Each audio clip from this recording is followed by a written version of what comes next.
Let's hit a couple of different switches here. Let's see. I don't need a banner. I don't need a fast trigger for this guy. You guys got the cool stuff. Yeah. Okay. Let's see. All right. I think we are feeding out to the folks out there. All right, guys. Welcome back to the channel here. Let me see. A couple of things that I have to do before we get this kicked off. Big shout out to Cujo out there who gave us. Let me see if I can run this in. He gave us give me some $5 money here. Yep. So that gets splits in thirds. I'm rich Between the three of us. Sorry, I'm Dan. rich. You're can't. Someday I'll get my money. Franklin Someday. Armory helps us do this. They've been helping us for years, so and we much appreciate that. All right, so let's see. So if you're joining us out there, you're joining us live on Player right now. If you're listening to this on audio later, or you're watching it on YouTube, we put it up later on. But YouTube doesn't allow us to actually touch the guns like that, and we've got some really cool guns to show you. Not everything's Franklin Armory, but I do have some Franklin Armory guns here to share with everyone. If you're listening to this on audio, you want to join us live, go to player/WMMF Who Moved My Freedom podcast. That's the place to go. If you are also watching this on YouTube later, because we put it up on YouTube, we even have folks that are helping us make snippets and shorts and all that kind of stuff that goes. It's YouTube/Who Moved My Freedom podcast. There you go. All right. That being said, if you guys are ready, we could kick this off. Rock and roll. Let's do it. Bam. Welcome back to the Hank Strange Situation, Lifestyles of the Locked and Loaded. We wouldn't be able to keep the Who Moved My Freedom podcast going without the support of great companies like Franklin Armory. Franklin Armory provides 100% US-made firearms and awesome binary option triggers. Their focus and purpose is to provide freedom tools to all Americans, especially those in not-so-free states. So when you're in the market, please consider Franklin Armory. Okay, bada boom, bada bing, here we go, we're back. Let me get everyone loaded up here. There we go, we got BabyFace, we got Walter, we got Dan. All right, we are back. Okay, Dan, we do the jazz hands here. Let's get the jazz hands going, everyone. There you go, we're taking it back from the terrorists. I hope you guys have your big girl panties on, because we are live. And this is the Who Moved My Freedom podcast. It's episode 1024. Of the Who Moved My Freedom podcast. It's FreeForAll Monday.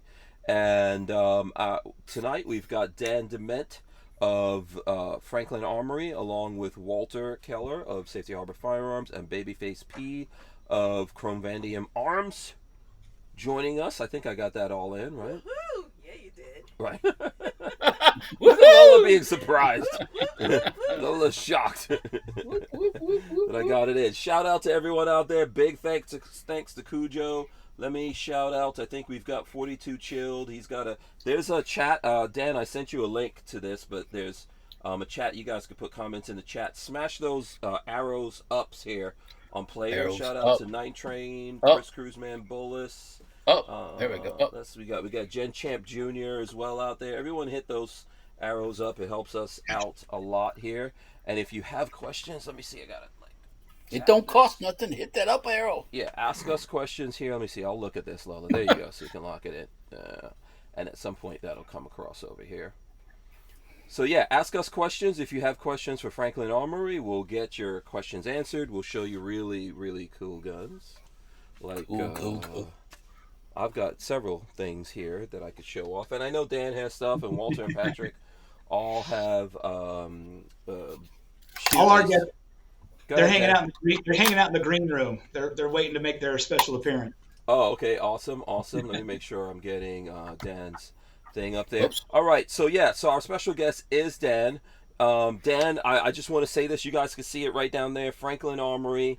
Big thanks to you guys. You have been keeping this podcast alive, getting to over 1,000 episodes for years now. Franklin Armory and the whole crew, everyone over there, starting from Jay, the whole team, everyone. I know you've had people come on, people have gone, all that kind of stuff, but through all of that, you guys have really looked out and taken care of us here, and we appreciate that, man. Thank you very much.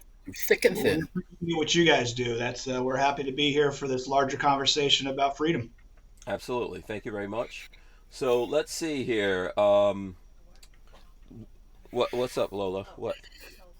Oh, okay. So Lola wants to know, like, give us a little bit of a bio, your, as they say it in jolly old England, the CV Ah, on who Dan is and how you came to be working with Franklin Armory.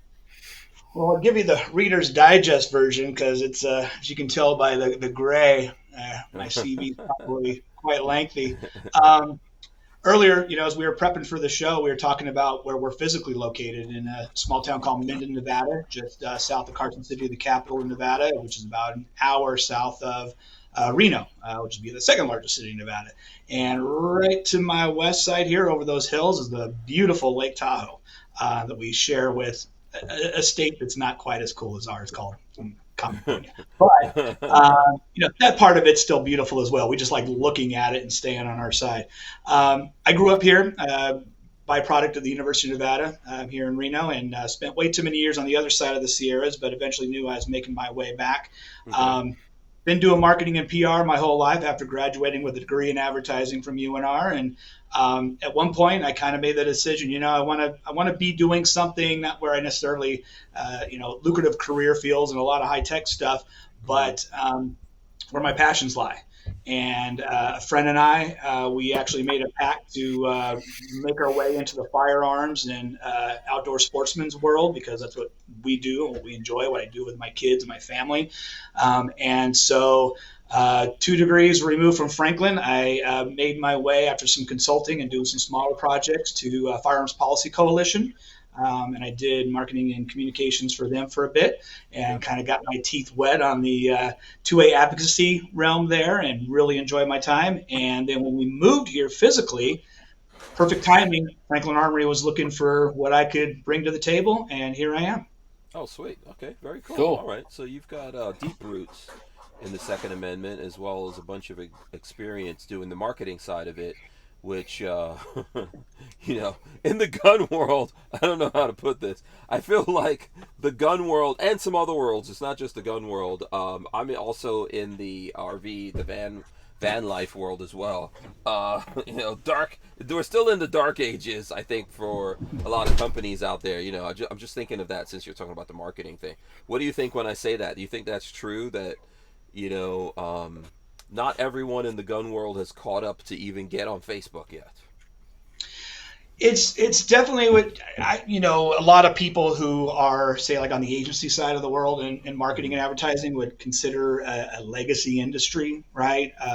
Still some older brands that could definitely use some refreshing, and but that said, it's as our industry is as old as our nation, right? I mean, with the Second Amendment. So it has history. It has a legacy that isn't tied necessarily to, internet companies. It isn't tied to, many other consumer product industries or realms where, maybe they kind of were forced into getting, maybe a level of marketing or advertising that's more on the current cultural needs and stuff. So I get the hesitancy. I get the, I wouldn't even say maybe reluctancy to chase every shiny object. And there's a lot of them in the marketing world. I mean, we'll be told today at a conference, this is the next best thing. And then, MySpace is all of a sudden gone and you invested millions of dollars in it. You got told that 20 years ago.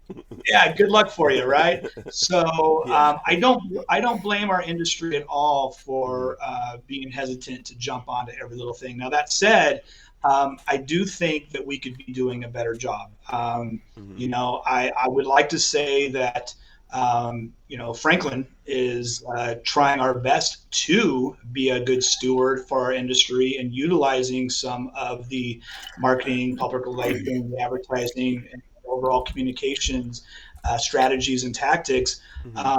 But we're always looking to do better. And quite honestly, I think there's a lot of brands out there that are even doing better than we are at that. And I look to them for ideas and examples. And I appreciate that. I think there's a lot of good people in our industry right now.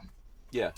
And I don't know if Walter or Patrick want to jump in here, but I think that the fact that most social media comes down on the 2A world has actually made people kind of better even at marketing. I know for me, it's made me pretty good. It hasn't helped me on YouTube, because they shadow ban you and they do all this stuff, but it's made me really good, I think, especially in fields that aren't related to guns. But still, I'm still here. All of us, most of us are still here, surviving, getting our message out to people, and fighting the fight from this side of it. So, yeah. Walter, did you want to?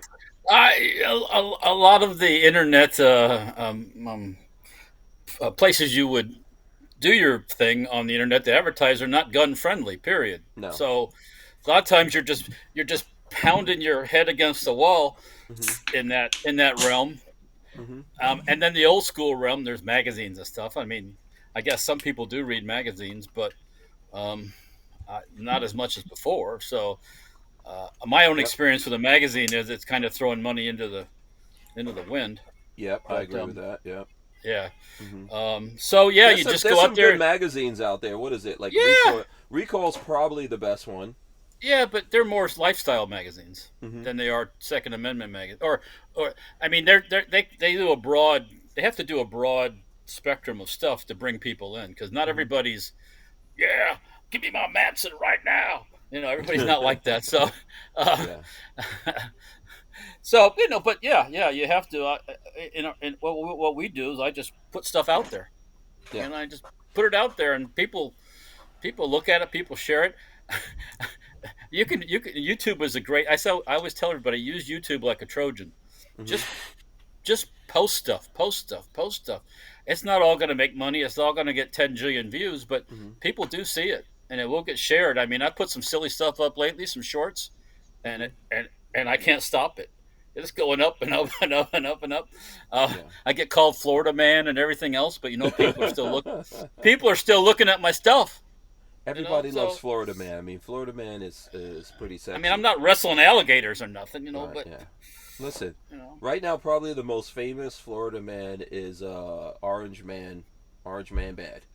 So he definitely can't. I'm talking about Trump. He can't claim. He can't claim New York anymore. So but yeah. Patrick, did you want to jump in on this particular? I know the modern world of advertising is what a crazy place. And it's not just. I don't think it's just gun companies that. Not all gun companies either. Some gun companies are genius out there when it comes to this stuff, and have done some crazy genius stuff. Like I remember when Daniel Defense was trying to do that Super Bowl ad. And then they didn't run it on the Super Bowl, but a bunch of people saw it anyway. Yeah, so, and then Celtic and they're drinking pee and all that stuff. Yes. Yeah. Go ahead, Dan. Celtic. Yeah. Oh no, I'm glad you brought up the Celtic one. That was a really good. Yeah. I mean, I don't know any of the names and what they do and where they're at in their business. Journey, if you will, enough to give them an endorsement. But I can say that this last SHOT Show, I was encouraged by the number of Pro 2A digital agencies, right? Okay. Folks that are coming by looking for business. While we may or may not work with, and we can't work with every single one of them, more so than prior years. It kind of felt like there was an uptick in that, which is good.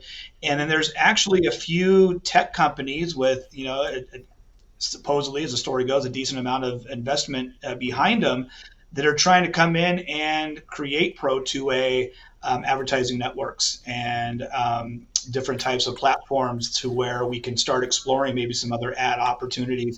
And so I'm excited to see where that goes. And I think maybe if we do this interview a year from now, I probably could drop and say like, hey, we've been using this company and seeing pretty good results. And so I'm excited about that. Yeah, absolutely. That's cool. Yeah. So I don't know if there's anywhere else anyone wants to go here. What do you guys want to talk about? I did ask that question. Night Train says, what's been the outcome of the Franklin Armory lawsuit against the ATF? Diving in. Right on. Yes. So it's like I can give you the short answer, which is it's pending litigation, and so I can only talk about certain things.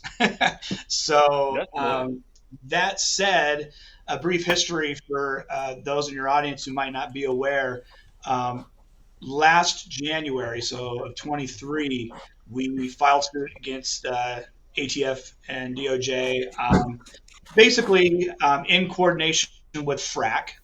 If, again, your audience is familiar, FRAC is the Federal Regulatory Accountability Coalition. So there's a number of us that are members of that organization based in North Dakota. And so we filed suit against the ATF primarily over our misclassification, if you will, of our Reformation firearm, which again, long story short, Franklin Armory doing what we do and trying to, do it better every single time we bring a new innovative product to market. We produced and brought to market a product that was neither a shotgun nor a rifle. It was incorporated. It actually does incorporate straight lands and grooves. So to basically follow the law to a T as far as definition of firearms. And we saw an opportunity there to have it classified as such as a firearm, where it wouldn't be an NFA or a GCA item. And at first there was success, but then several reclassifications later, arbitrarily, and just kind of like, hey, wait a second, why are you changing? We were told that we would be able to sell it as a non-NFA item, but still a GCA item. Mm-hmm. And it would just take time to, as they say, promulgate the forms to allow you to transfer that from an FFL to a consumer.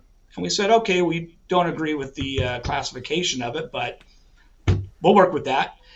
Well, 5 years later, those forms never came. And of course, we know that from 2018, when that all started, or 2017, many other ATF actions did happen. And so we basically said, enough time has passed, enough's enough. We know you're just kind of dragging us along. And we filed suit. And so we actually anticipate a final decision any day now. I can say, because it's of public record now, that the judge had issued 2 rulings already. Of course, ATF being ATF, they tried to dismiss it on a number of different bases. And 2 times the judge said very clearly, no. You guys are overreaching with how you're trying to get this dismissed, and indicated in the language, again, I can't speak for the judge, so if anybody wants to go and look up those records themselves, but basically saying that that he has what he needs to make a decision. So we're hopeful that decision will be made very soon. Okay, so the ATF basically playing out the clock, to use like a sports analogy. And then you guys are spending your money, because this doesn't work. Like, you don't get a lawyer that does this for free, and then if you win the case, I wish. We have good attorneys, good legal counsel, but yes, as you point out, you get what you pay for. And so we do have some of what we feel are some of the best ones in the industry working with us. And like I said, you got to play the game. And for us, it's not just about creating products, mm-hmm. right, and bringing them to market and doing our best to work within even states that are restrictive. But for us, because we do push that envelope, we find ourselves kind of, and we do this in a respectful way. I mean, we can get into the ethos of Franklin Armory. I mean, Benjamin Franklin was not only one of the foremost inventors of his time, there's a reason why we selected him to go to France and go to England to negotiate with the powers that be, because he was also the most renowned diplomat, right? Mm-hmm. And so we understand the real world we live in. We don't agree with it all the time, obviously, but we know that there is a framework to operate within, and we try our best to do so, because we want to come back to work every day and make sure there's a company here for our employees to work at, as well as continue to pump out the products we do. So we're thinking they are probably doing everything they can, as you say, playing out the clock, but there's only so much time on that clock, right? And not only for the ATF, but I don't know if there's somebody else out there that was interested. We're in a similar situation with Cal DOJ as well. We had another product called Title One that they played a lot of games with and had promised some action, but they delayed it long enough so that the supermajority in California was able to actually change the law specifically to the product we developed, nullifying not only the product itself, but our lawsuit against it. Again, about 6 or so months ago, we got a very favorable ruling from the judge allowing our civil case against the Cal DOJ to go through. Probably mostly or helped to be funded by some little swag that we like to offer to our fans. What's that? Isn't that collusion? It's a bunch of things. When the ATF and the state of California collude to. So you ask a very interesting question, Walter, and I think I have to kind of go back are to. They above that? Are they above collusion? These are two cases that are still in active litigation, and I can only say certain things. But yeah. You're a very intelligent person, Walter. I'll just say that. Well, look, if me and Hank collude to put BabyFace out of business or something, or to slander him or something, we'd be liable for that. I mean, if we got caught, Well, it's worse when it is a government organization who's supposed to be with a state in order to another government organization. Yeah, constitutional rights. Yeah, it's a whole different situation. Collusion. There. Yeah,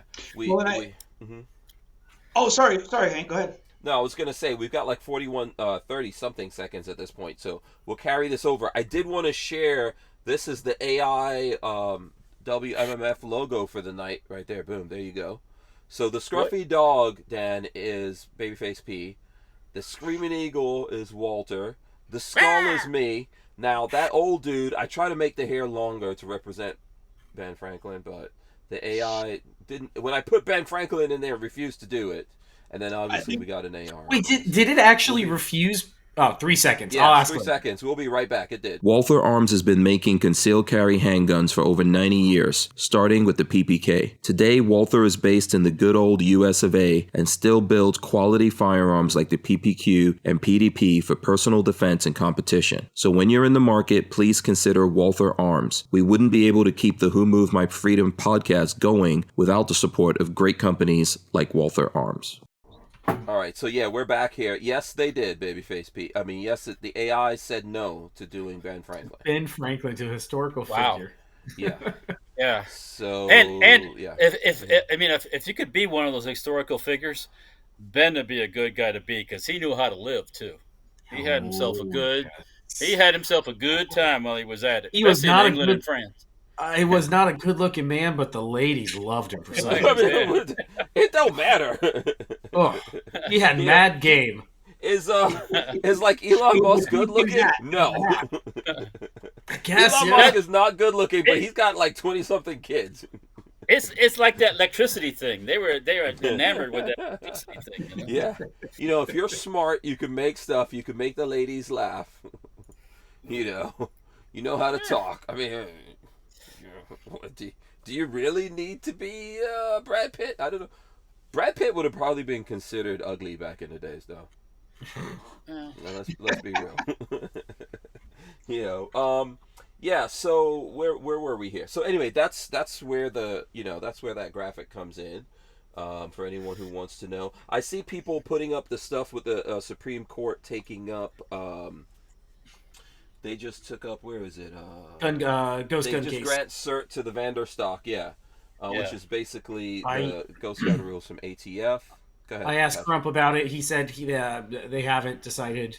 I mean, they just took it up, so we don't have a date yet for oral arguments. Yeah, I think Crump was saying it could be 9 months, could be a year, or more than that. I think it's not until their next session, which starts in the fall. Yeah, that they'll take. Yeah. So I will be, whenever it happens, I will be listening to it. Yeah, I'll listen in live.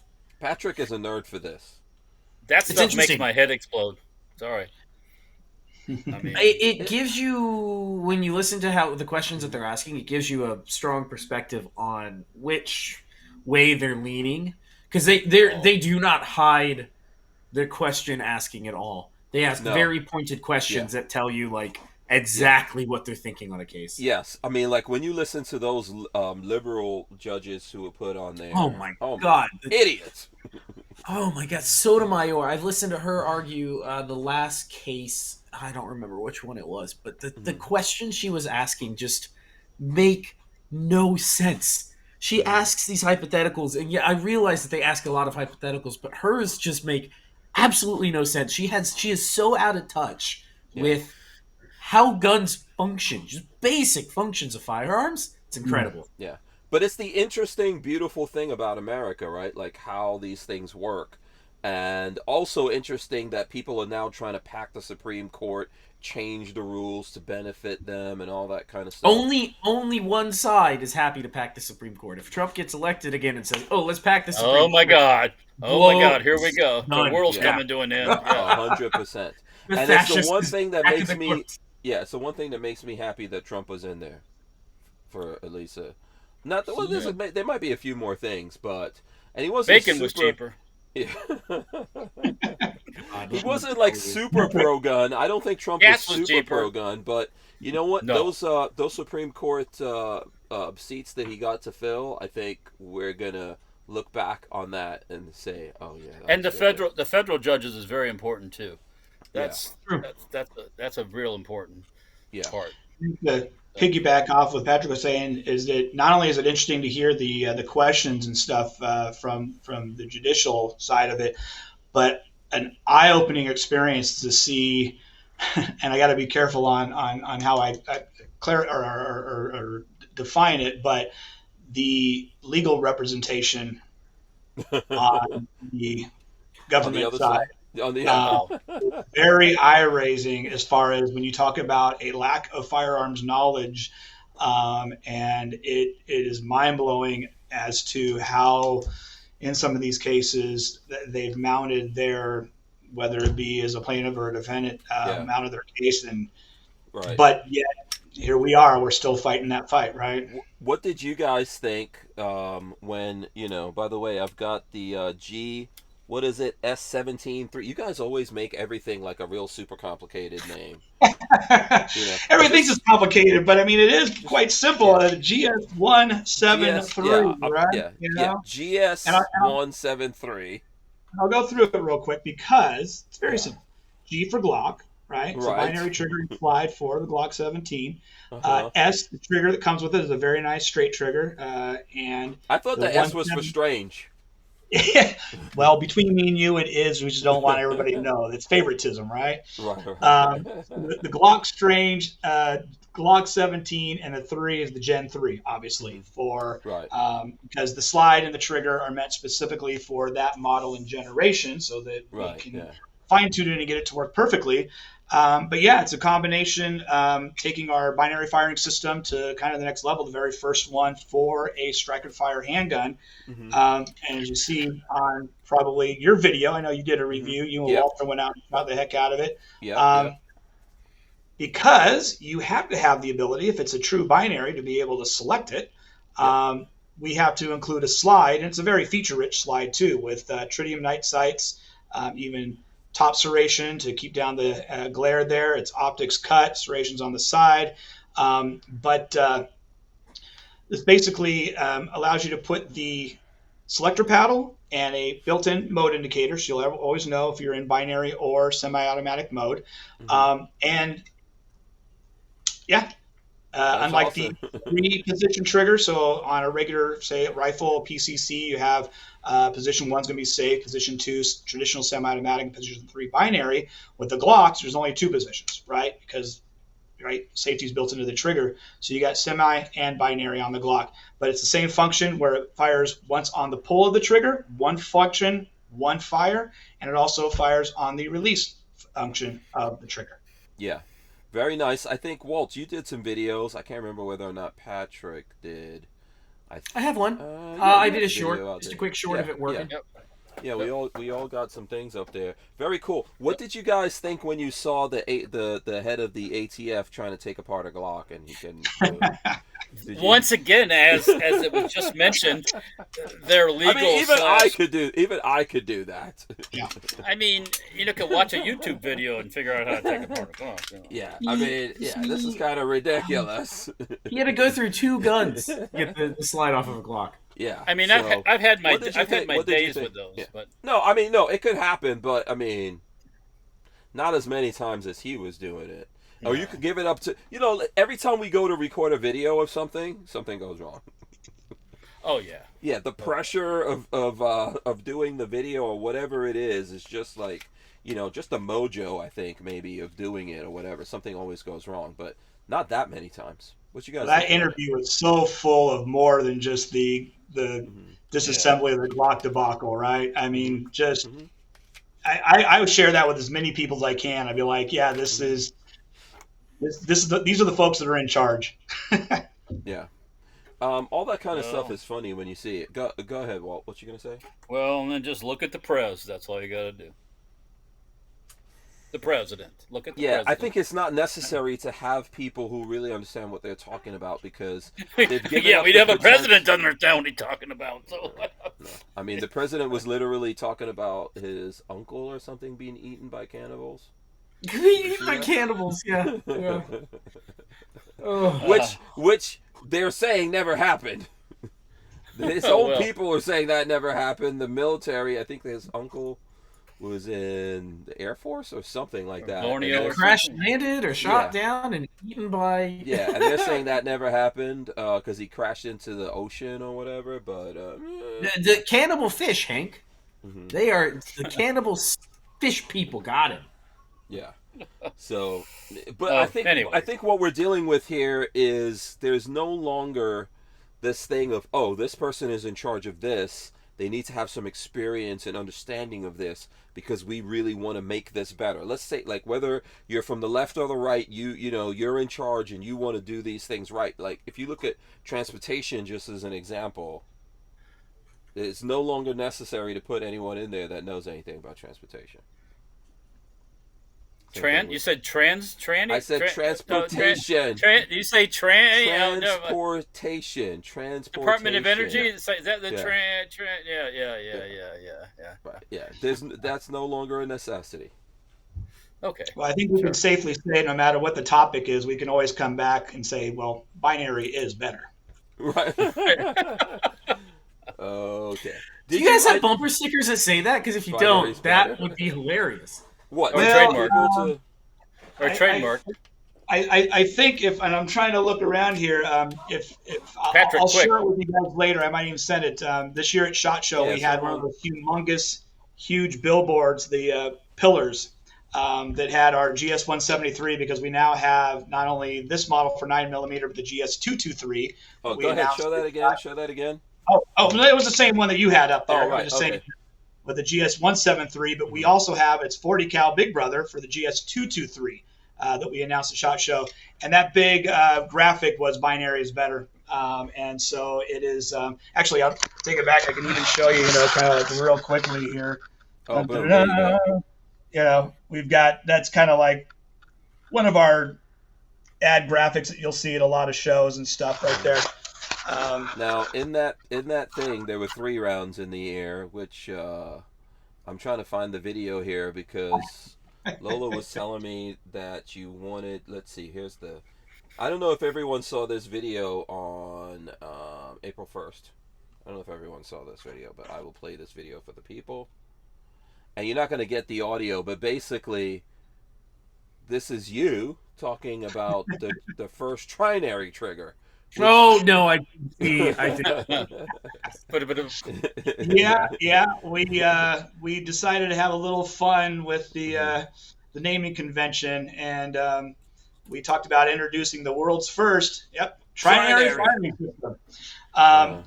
And you kind of actually, it was funny at the beginning of this show. You talked about marketing, right? And we were in an industry where everybody has to go one big or one better, something, right. You kind of lose your relevancy. And so we were kind of laughing about that and said, where would you even take the binary firing system? And it's kind of like, well, I forget the movie, but the guy was talking about like, well, just heard about 6-minute abs, and it's kind of like, well, it's one better instead of 7-minute abs, it's 6-minute abs. And so and it was funny because after we posted this on, it's up on our YouTube channel, there's a couple, or actually even on ARFCOM, I think there's a few people who've posted that. So they make the connection where, we're kind of like tongue in cheek having to say like we go one better, but we actually had people calling us saying like, can I get your Libertas, our premium billet, AR-15 model with the new binary fire system in it. And we had to laugh. It's like, well, yeah, you can, because it's just the binary firing system. You're just why? Don't tell anyone that. Just sell it. Pulling the trigger, releasing it, and then pulling it one more time. But it gave us an opportunity to reinforce, again, the functionality of the binary trigger, which a lot of people don't know. They think that when you buy a binary trigger, a true one, that you're in binary mode the whole time. But not only is it selectable, you can actually cancel that release round. So if you're going bang with a pull, bang with a release, and bang with another pull, cease fire, you do not intend to throw another round down range. With your offhand, you just switch it over. We call it the magic wand in the trinary firing system, and release it, no bang, right? So you can cancel that release round. And it was a lot of fun that we had with it, because we actually got a lot of people who bought into it. I won't embarrass them, but people were coming to us with a lot of questions, and then we actually had to tell them, no, it's not actually. You fooled me for a second, because there's a bunch of stuff where you completely forget it's April Fool's. Yep. Yeah. Even though you wake up knowing, oh, it's April 1st. I will fully admit. Bullshit. I will fully admit that a couple of years ago, Brownells ran a thing about semi-auto Dillon miniguns. Semi-auto Dillon miniguns, and for half a second I went, "That's coolish," and then I went, "Oh my god, it's April Fool's Day. This is ridiculous. Of course, it's not real." Yeah, I think this April Fool's, the guy that really got me was the Critical Drinker. That's that movie critic, the Scottish guy. And he was like talking about how he quit and everything. I was like, oh my god, don't tell me this guy's giving up. I need to hear I don't know if you're aware of him. I saw his video, I think. Yeah. But he's really, it's really good stuff, right? And I'm looking at this thing like, oh man, this guy's giving up. He's like, yeah, I'm going to make movies now.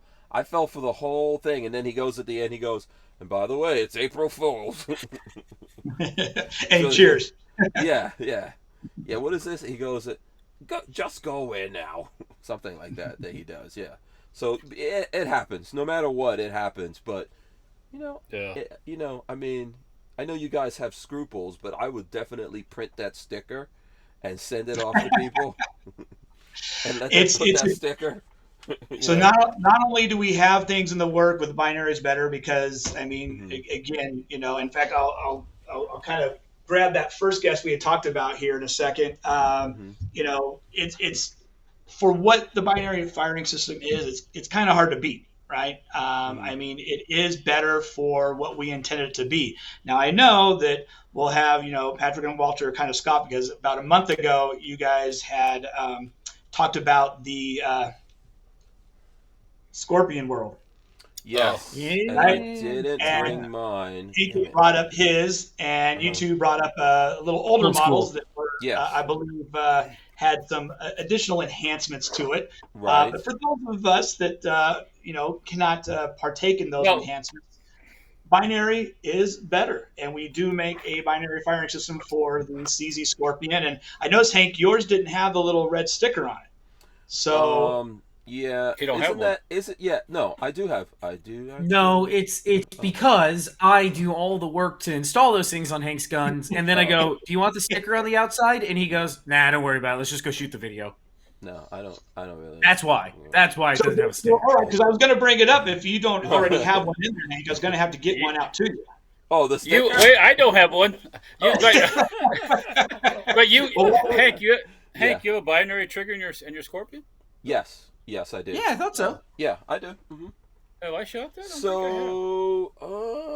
I can't remember. I think both of you guys have shot that. I think we had a video on it. I'm pretty sure there's a whole video up on that. It's been a while ago then. I don't remember. It's been a long time. Been a very long time. Now those kinds of things would probably go to Walter anyway, and he would build something. So that's pretty much like how we. Well, again, side conversation. We can make sure you guys have.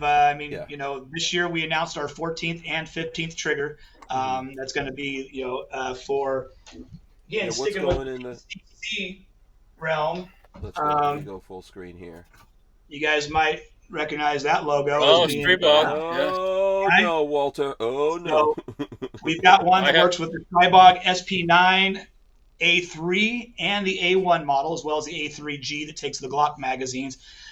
We are very nearing production and shipping date on this one. We brought it out to SHOT Show this last year. People had a ball with it. It's a fun PCC to shoot.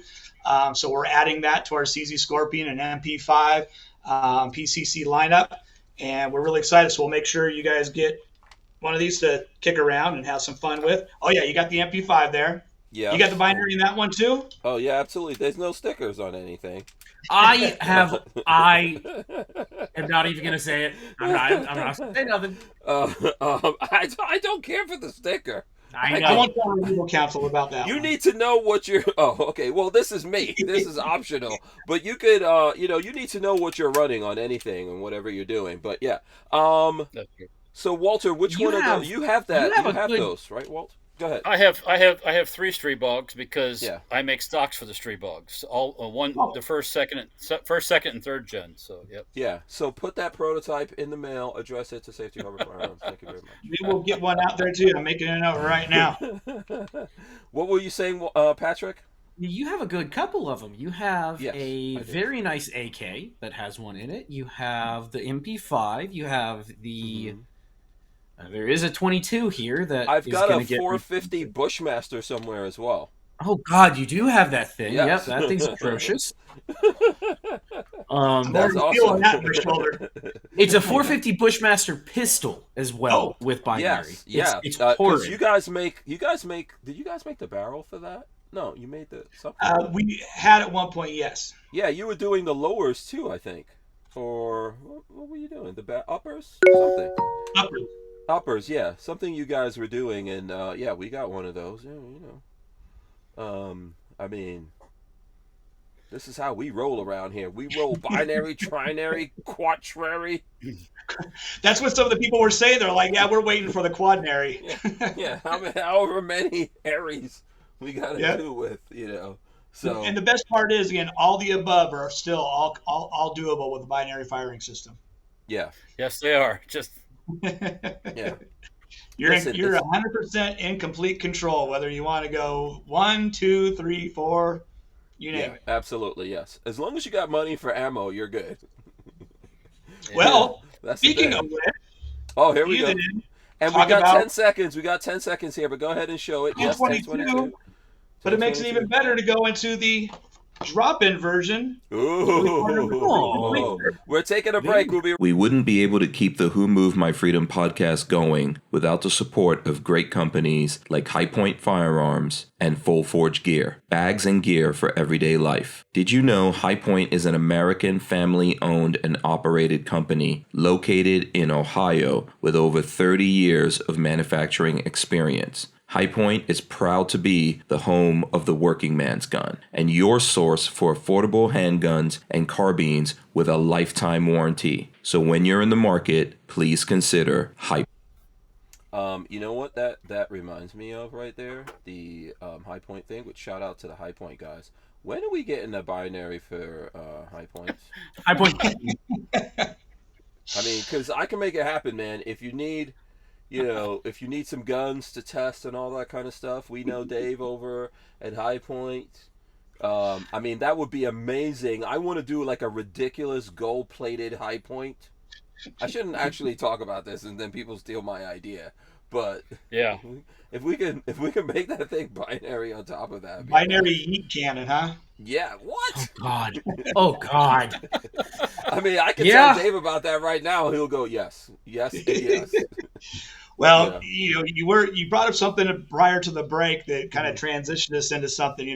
Right. There's always a lot of criteria points, if you will, that we have to consider. To determine what platform we're going to make something for. I mean, obviously, it has to be a platform that can handle the additional binary. The binary. And it probably needs to be able to have more than 10 rounds. That would help, or it'd be a very short experience. But yeah, you talked about the cost of the ammo, and we of course hear that. And one of our most popular ones has been to date for the Ruger 1022. Yep. And I think that wasn't too long ago that was at a SHOT Show that you were talking to our president Jay Jacobson about that, and how popular that had become, just because widely owned, very inexpensive ammunition. With the caveat, that our regular AR trigger does work well with the CMMG 22 conversion kit. We have a lot of companies that are utilizing that, and so there's an option there, as well as, again, for the regular 1022. Yep, you can either install it if you're kind of somewhat of an amateur gunsmith. It comes with a couple of very small springs that we recommend, kind of doing things over a little baggie to make sure you're capturing it. But feedback brought us to a really cool partnership with a guy called 22 Plinkster. Nice. We partnered with him and basically created an all aluminum drop-in for it. I mean, you pop out two pin, put this in, and in less than a minute, you're plinking in binary style. Is that the firearm right there? No, no, just the trigger. Okay. And because you've got the receiver that would be serialized on that for the. Oh, right. Yeah, this is a drop-in. Yeah, that's cool. Yeah, that's cool. Yeah. But the tolerances and everything's compatible directly with the Ruger 1022 trigger pack, and so that's just, again, 2 pins out, put that in, 2 pins in, and you're plinking in binary style. I think we have one of those. I think that. Well, if you don't, you know the guy you need to talk to. Yeah, I think I have the 1022, but I let the barrel rust. I think BabyFace is supposed to be. It's currently sitting on my books because it looks atrocious. Well, it's not my fault. It's the people that made that barrel messed up. So they should know that barrel's coming to me. His firearm storage facility. His firearm storage facility is not always the coolest, driest place in the world, and the barrel on doesn't have a dehumidifier in it, huh? I have several. I have several in there. I could tell you, like, most of my stuff is in the same place, and all these other things are in that same place. Like my MP5 is in there, all of that. Some of these guys are making these barrels terribly, but it is going to get blasted in Cerakoted. Yeah. I have some peanut butter Cerakote. Hank likes it. Flat Dark Earth. Yeah. It's going to get blasted and coated in that. But I do have that drop-in I think we could do, because I always wanted to do an integrally suppressed 1022. So imagine integrally suppressed. Yeah, so Walter's got integrally suppressed 1022. I didn't know drop in a binary up in that, Walt. Yeah. How you like them apples? If you want to, sure. I mean, that's I think that'd be cool. I haven't brought it out in a while. That's why Patrick's like, you do? Yeah, I didn't know that existed. That's fun. I mean, what's sweeter that? So first of all, like, okay, if you could go full auto, more power to you. But going binary and suppressed, huh? Hold on. I will fully admit, have y'all shot full auto 1022s? They're bullet hoses. They're unwieldy, and they're just 30 rounds is just gone in like half a second. Yeah. I've shot most of the time I say full auto is more fun. The binary is entirely as much fun, if not more fun, than a full auto 1022. I think binary gives you a little bit more control, because you could do double, triple. It doesn't go quite as quick. Like that. Yeah. Totally. Control and flexibility, right? To where you can go. You have the control to do 1, to do 2, to do 3, 4, 10, 25. Right? Yeah. You have that ability. Yeah. Yeah. Let me tell you, the open bolt 1022s are. I mean, it's fun for like 2 magazines, awesome. And it's just like. Awesome. Hey, speaking of that. Oh boy. There you go. That's what you need. GSG Ruger. Oh yeah. There you go. Those are the good ones. Yeah. I shot the at SHOT Show. The marriage made in heaven. Right. Exactly. Yes, Walter, absolutely. you can put that up again. At SHOT Show with Chris Vector, I shot the Chris Vector. What is that? They have a 22 Chris Vector, and they made it full auto and suppressed. Lord, that sounds pretty cool. So sweet, man. It's what life was meant to be. Doing it. But yes, with binary, you could do double, triple taps, be very very on target. If you're taking out squirrels, you could, if you're like me, which you have a lot of squirrels eating everything, making a mess on your property, that's the perfect way to take them out of here. We got some questions from the folks out there. Jade Grew says, does Franklin Armory have any plans for a Tavor trigger? I think that's not a bad idea. Yeah. Well, I could say this is that we are always looking at market opportunities. Just blink real fast, Dan. Blink once, blink twice, right? Here's the question. I will follow up on that question here. Does Franklin Armory have triggers that are being tested and played with that are totally company property that have never seen the light of day and are like, we might make it one day? Do y'all have things that you're like, yeah, we got these in some fun guns that y'all don't know about, but like, do those exist? Do you have some things that exist? Good question. Franklin version of the works. Yeah, exactly. Yeah. FAO. We like to play. We like to play with things. Okay, yeah, that's what I figured. G3. And did you guys know, like I said from the earlier video, you kind of took a picture of our beautiful snow-capped mountains in the background. We got a lot of desert out here. So just like the Area 51, we have our own little area, binary area. Yeah. That's yeah. fun. Remember, I don't know, I would have to really look here to find the pictures to show you guys, but back when I had that first R8, I was going through, I think I went on a road trip with Brownells. And then when the road trip was over, I was going through Nevada, and I stopped in to shoot with the guys from Franklin Armory, just outside of Reno somewhere. And they were in the desert shooting, and I drove out there to meet them. And I'm like off the road in the desert, and I could see them, but I couldn't see the road to get to it. So I'm driving that R8, and they're all looking at me like I'm crazy. And then they're like, why the hell are you driving through cactus and all kinds? I was like, I thought there was no road out here. So I have that picture somewhere that I'll share with you guys if I can find it. Man, that was some years ago. But here's another question from Night Train. Price point on the 1022 drop-in binary trigger. Absolutely. So great question, because MSRP on that right now, so you can go to our website and purchase it. It's, I believe, $469. I will double check on the exact where we have it at right now. And $299 for the kit, right? So you have two. So we actually right now have it on sale for $422. It is MSRP $469. I was correct on that, but we have it on sale now for $422. But I don't know how many of your viewers here, those that are watching live, as well as that will come back and watch, and we're going to share with all of our audience as well after we're done here. We will be at the NRA show here next month. And that's the time of the year where we drop and discount our triggers. We actually bring them to the show there.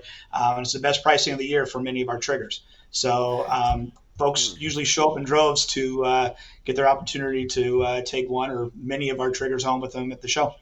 Go ahead, Walt. So of course, and you mentioned NRA show, you sell stuff, and it's like, that seems like something you should do at any show, right? Except the SHOT Show. Okay. There's different rules in different places. Well, I don't exhibit anymore at the SHOT Show, so they just say this: I sold a ton of shit at the SHOT Show. So, is there a question in there, Walter? I was going to say, if anybody's on the fence about buying any of their products, the 1022. Is anybody on the fence? Is that what you're asking? I was just going to say, if anybody's on the fence, the 1022 is hands down the most fun of all the triggers. Yeah. We've played with all of them. The 1022 is incredible. It's so much fun. I'll tell you what, take it up another notch if you got the money in the bank to do it. And it's not that expensive, but anybody who's a fan of the A-Team, Samson just put out within this last year or so, it's called the B-Team. And it is a Ruger 1022 version of that A-Team wood stock. I'll be right back. Yeah, and a breakdown stock version. Yep. Yeah. We've got a video. We put one up. We actually are due to put another one up with it. But that to put we put the 22 Plinkster drop-in binary trigger in that 1022 with that Samson kit. It is a ton of fun, and it's almost like you kind of reliving, for me, in my that childhood memory, right, of shooting a ton of stuff into the dirt, not hitting anything. But I see you got the takedown model. It works with the takedown. It works with Magnum Research's really nice wood stocks that they make. It works with the wood, the synthetic stock Ruger 1022s. It's a beautiful product, really nice. Yeah. Walter, bringing this thing is barely used. I've hardly ever shot anything. Oh, we need to put some rounds to it, man. It needs to be baptized. Well, what's neat about the drop-in too is that you're talking about having that one and a couple of other models. Again, just popping 2 pins out, throwing it in. One trigger, you can run through all 3 guns in a very short period of time. So it's neat to have just bring 3 guns with you. As promised, there's an R8. That's me in the desert with an R8. And I'll probably be able to. I'll probably be able. I think I have a video of me there. Let me see. Where's the video? Shooting something with you guys. Oh, here it goes. So this was that same desert. Check. Look, there's a sticker on it. Yeah. Oh yeah. Oh, this is slow mo. So we'll have to go through. We'll have to, anyway, I won't, it'll take forever to go through it. Don't kill us with the slow-mo, come on. You want one of our B&Ts, I think you were out there with, it looks like. Yeah, exactly. Let me see. Did you say B&T? Yeah. I have 2 B&Ts, actually. Yeah. Oh. You're just trying to get me to send you more triggers, aren't you? I don't know. I think you just need to put a whole thing together. You got one. That's it. Oh, look at that. There you go. go. But this is not the well, explain this, Patrick, what you're showing. This is the There's something attached to that. It's a Samsung. Oh, I see it. I see it. There you are. This is so much fun. Samson B team on a stainless 1022. Yes. Yeah. And yes, there is additional there's additional features. Yeah. On this particular one. Selector has 3 positions. And it is very, very fun. Yes, I think when you guys let me get everyone loaded back in here. I think when you guys go to make the trinary triggers, you should make them like rainbow colored, or I'll put that on unicorns. You got to have a unicorn. I'll put that on my guns all day. We'd like to add that in there too, because we always say, the only question we have for you now, if you're ready to tickle a trinary. And remember, here's another saying: once you go binary, you'll never go back. Oh boy. Okay. There is something to be said about that. This is another. Check this out. Look, this is to prove I was out there with Franklin Armory. Look at what they take out to the desert. It's a very appropriate desert dwelling vehicle. This is what I take out to the desert. This guy's just totally impractical. I think if it's on a straightaway with very minimal rocks, I think you still end up beating us, though. Yeah, it's all-wheel drive, so it was totally fine out there. I did have some scratches and stuff like that, but it's fine. And a guide, and I think it had a guidance system that didn't work. Was it working out there?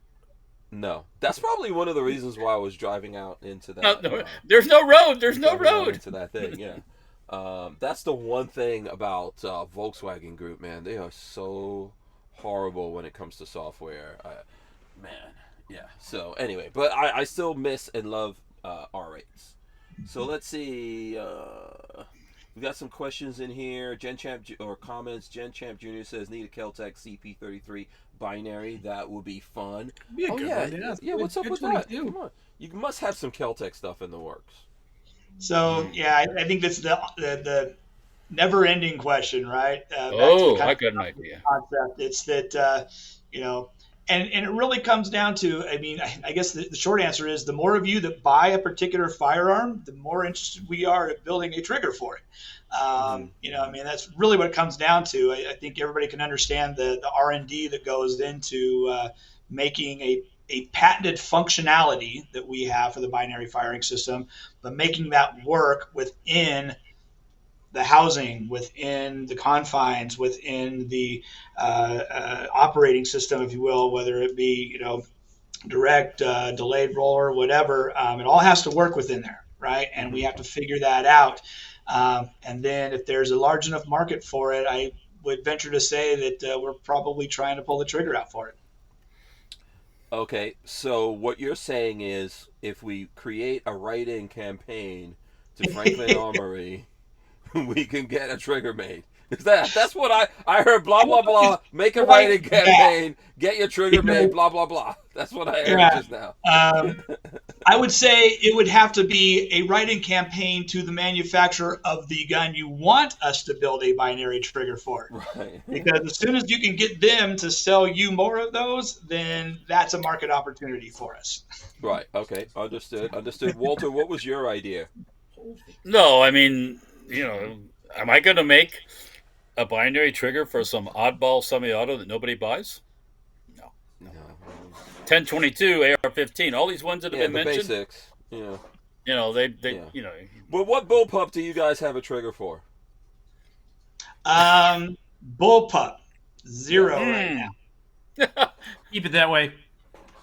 Shame. For shame. There has to be a bullpup trigger of some sort. Come on. Talk to PSA or something like that. They're coming out with a bullpup. Oh, that's what I was thinking. One of the 5.7 pistols. Any of the 5.7 pistols in the Oh, P90? P90 would be a good one. Big old magazine, that thing. Oh, yeah. But how many P90s are out there, to go back to what Dan is saying? Yeah, but the P90 is not a huge seller. That's the thing about the P90. No. That's not... Yeah. And then Ruger is making a bunch of those 5.7 pistols, and so is PSA now, even more than FN, right? Obviously, how many FN makes? But well, I mean, you can buy a PSA pistol for $400 or whatever versus $1,200 or $1,000. You've. Mm-hmm. Yep. You know what you should do next year? Bring up I'm just gonna throw this out here. Mm-hmm. What was that? I'm gonna throw it out here right now. And this is free use next year. April 1st, build your own binary. That's what you should do. You're gonna sell it kits. Oh yeah, 80% binary, 80% binary, and a trigger. Yeah, springs and a trigger and random things, and it's a build your own binary. Just fit it to your own gun. You're good to go. I don't know. That sounds like a recipe for disaster. April 1st, Hank. There's a reason for it. I think that would actually cause us more headaches than it'd be worth, because, to your point, I think about 2 years ago, we did a April Fool's, and it was a binary trigger for the Remington 870. And we still have people calling to ask if we actually brought that to market. Yes, where is it? So it's this. I mean, I guess you could create one for anything if you really, really, really wanted to. Yeah. I'll take one for my Turk Nelly. There you go. Walter makes a bolt action 50. You need to make a binary. Yeah. There you go. It's right at the same value. Yeah, Gen Champ Jr. says PSA Rock 5.7 would be dope. So there you go. The writing campaign has started. I vote for that. I have one. I think I have one. Walter has one. A bunch of people out there have those 5.7s. We'll do it. 5.7, it's going to get cheaper eventually. I'll say this. Sometimes in this world, you roll the dice, right? You play the odds, you take a chance. And not only is there, do we always look at market opportunity being in existing platforms that are, widely adopted. But once in a while, you hit your, We're taking a break. We'll be right. With Armslist, you can shop the extensive list of local and nationwide firearms classified, now with more confidence because of their built-in firewall. For only $6.99 a month for personal use, or $30 a month for business vendors. So when you're in the market, please consider Armslist. We wouldn't be able to keep the Who Moved My Freedom podcast going without the support of great companies like Armslist. All right, here. So before we continue, I just need to do a check here with Dan and make sure he's got time. Dan, I know originally you had about an hour, so I don't know if you're up against time. We already burned through an hour. Yeah, I don't have a hard stop. Okay. I mean, I'm having fun with you guys. If you guys are having fun with me. Yeah. Oh, hell yeah. We could just come up with ideas for what Franklin Army should build. Name a gun, Franklin Armory. Are you going to make it? Well, first of all, you guys need to make a bullpup. Let's just start right there. You're just putting me on the spot so that I have like some weird tick or something like that, facial tick, and then you'll be like, "That's it. That's exactly what they're working on." Model 94 Winchester needs a binary trigger. Oh, Lord. That's April Fool's next year. Yeah. Oh, boy. So, okay, I guess to kind of get one more little kind of product out of the way, right? So, you're talking about what we do make them for, and this is actually really interesting because, and this opens up a larger functionality, if you will, adoption technology around the binary firing system. I think, Hank, I don't know if you guys got varmint problems down there, but we came up with this little puppy, the F-17, Winchester Super Magnum, right? Right. So I do remember this. Yes. So you're talking about a round that upwards of 3,000 feet per second, right? So it's a great rancher gun. This one's the 20-inch. We have a 16-inch 16-inch forged version of this, so it can take a beating in the back of a pickup truck. 17 Winchester Super Magnum is a great round. What we did is this is the world's first gas piston driven rimfire, right? So we first created this back in about 2013 and utilizing Osprey Defense's gas piston system. We liked it so much. I was going to ask you about that. We got to talk about that before you go, but I'm sorry. Go ahead. Yeah, I was going to say we liked it so much we bought the company, right? And then further reformed it because if you remember, the original F-17 had quite a big handguard on the front here to accommodate that piston system. You can't see in there right now, but it's a low profile system allowing, again, Samson helped us out with this design here. And now nice contemporary style with it. We then furthered this gas piston system. And at SHOT Show, in addition to rolling out those two new triggers, we announced that we would be producing very soon our very first piston-driven ARs in 5.56. And so that piston system now allows us to enter into the world of piston-driven ARs, both for civilians and, of course, very, very much so of interest for law enforcement and different government agencies that utilize pistons. And it'll come in three configurations: a regular, traditional, semi-automatic.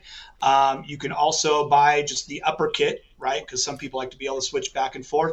But we fine-tuned it to work with the binary firing system. So you can actually have a binary piston-driven AR now. And we look to have those hopefully shipping by the end of Q2, if not beginning of Q3 this year. Oh my goodness! I do believe that Walter may have some upper somewhere that has one of those Osprey Defense. Yes, because I think you do. Yeah, I did have that. I remember it was one that came in the tube. The case, right, or the kit. Put in, it comes in the whole tube with the handguards and everything. Yeah. Well, that was when you guys first did it. So did you improve on that design? I would love to, because it kind of looked like a little tiny muffler. Yeah. So did you change that? Yeah. Those original kits, and it's funny. I used to have an old flyer of it here, but you're right. Yeah, it was a particular shape on there. Yeah. And we did, because again, very large. So in order to get down to these more contemporary type handguards, our engineers worked on, without boring everybody and even getting probably higher than my level of understanding of it, it really comes down to a lot of surface area, right? How much surface area is being exposed to allow that piston to do its job. But on top of that, one of the selling benefits of the original Osprey Defense piston kits was that it could fire suppressed, right, and unsuppressed without any adjustments. Because it's self-adjusting to that's awesome. I'm really curious to see what you guys have done with it. You don't happen to have one there, do you? Right now, do you? I don't. Okay. That's why I wanted to bring up the F-17, because it's the next evolution off of that, right? So the original Osprey Defense gas piston system takes that concept. We then put it into the F-17, and then it took us a few years to really get it right, so that it could incorporate, obviously, different caliber, much more, much stronger. So you're dealing with different, different engineering on it. And now we've got it. So at SHOT Show, we really had a good time demoing it, where we would have somebody shoot 5 rounds, unsuppressed, and then throw a can on it and shoot 5 rounds right away. And the experience of that, not only that you didn't have to do any type of adjustment with it, but that people were saying, like, the feel of it, there was hardly any difference. I mean, obviously the sound, right, was dissipated, but as far as the recoil and everything else, the experience, the pull, the feel of the gun itself, very little difference. And we had a lot of law enforcement come through at that point, and they were saying, wow, this is going to be really cool. Yeah, I'm super curious. Walt, go. I shot that at range day. I don't know if you had it at their range day in 223 also, didn't you? No, we had the 17 there, but this was the first year, so in 24, that we brought the piston for the 5.56 AR. Oh, okay, because that's what I must have shot out there. Yeah, so at range day, at the SHOT Show. Yeah, with the did you do the suppressed and unsuppressed experience thing, or? I don't think so. I can't remember now. Yeah, so it might have been, if it was last year, you would have been firing the F-17. We had it set up on a tripod, scope on it. You were pinging stuff down at about 100 yards. No, it was this year. In this year he went under Hank Strange. So yeah. If it was this year, then I mean, we did have it there. Now, most likely we were doing the suppressed and unsuppressed demo. I don't know if I might have. Do that. I can't remember. I know I have the one I have that I installed on the upper. We shot it full auto, semi-auto. It works. I think in our massive collection of stuff that you guys are going to be sending our direction, we need to do something specific. I'm very curious, because did you guys have the guy from Osprey working with you at one point still? I don't know if he's there or not, but I mean, I remember being super interested in the Osprey and where that was going to go, because I think, the fact that you don't have to adjust anything or self-adjusting is a really big deal. That's typically a big problem with this stuff, right? When you put a can, take a can, do this thing, do that thing. Now, we might have before my time. I don't know. I mean, because again, I think we acquired the company in 2018, I want to say, maybe even 2019. I remember talking to him there at the factory. He may not be there, but yeah. So that's cool technology right there. I like that. To your point, getting it to be able to do that with, again, the more low profile, right? So it's no longer that muffler size piston, and we're still talking a short stroke piston on it, right? It very much has a more traditional piston thickness, if you will, to it. But between shape and the overall size of that piston, I mean, you're talking, and I don't want to sound dumb or try to be smarter than I am, but when you're measuring things in like microns and stuff, I mean, you can't be dumber than me when it comes to that. So yeah, very little different tweaks to it that we have to do over and over and over and over to get it in, to find that right level of surface area, but then also how much gas that we're drilling for, right, that we're porting out of it. And we hit the jackpot with it. We got it right. And to the point of where, like I said, we were confident of doing that demo at SHOT Show, where all the cameras were rolling. There's a handful of videos right out there at YouTube that show that demo. Once we're in full production with it, can't tell you all the full thing, but it's something that we are really excited to be able to showcase more and get a lot of demos out there, because we're happy to send that gun to somebody, whether it be an upper they can slap on their favorite lower, or a full complete gun, that, hey, put on your favorite can, and again, and you'll see that you can fire it suppressed and unsuppressed without any adjustment. Yeah, 300 blackout integrally suppressed upper. I'm just Hank, saying. wasn't the 17 Winchester Super Magnum stuff unattainable? I was going to say that. So we did get that out here, and we had it for a find couple ammo of months, and we literally, I think I was communicating with you at that time also, Dan. I think that's when you first came on. Yep. In fact, I remember that. Yeah, we did everything to get that ammo. We tried to get stores to order it for us. It was just like impossible at the time. And so it was, and we were, and so kind of, I mean, without getting into it, we reached out, we had a good conversation with Winchester. I do know that it was, snowball effect from all the COVID ammo shortages, everything else that was going on. I think one other company was producing it and they stopped producing it. But Winchester is back to producing. Okay. What I do know is that as soon as it hits the shelves and the places that they get it to, it's gone. Because people that already have one, they're, dare I say, stockpiling. They're probably getting more than what they would immediately need. But they are producing it. It is starting to fill up the shelves again. I can get you another one. In fact, I even can send you ammo this time around. I think we were actually trying to get you ammo that we could send along with tough. testing. And I could commit to doing that for you because we actually have them here to test with now. So yeah, that's gonna be fun full auto too. Well, there was a talk about doing binary with it, but of course, rimfire is very tricky with the way things load on the rims because, and I do, again, kudos to those who came before us. Ruger. I mean, those things load very, very well in their magazines, and so we never really ran into an issue with that. I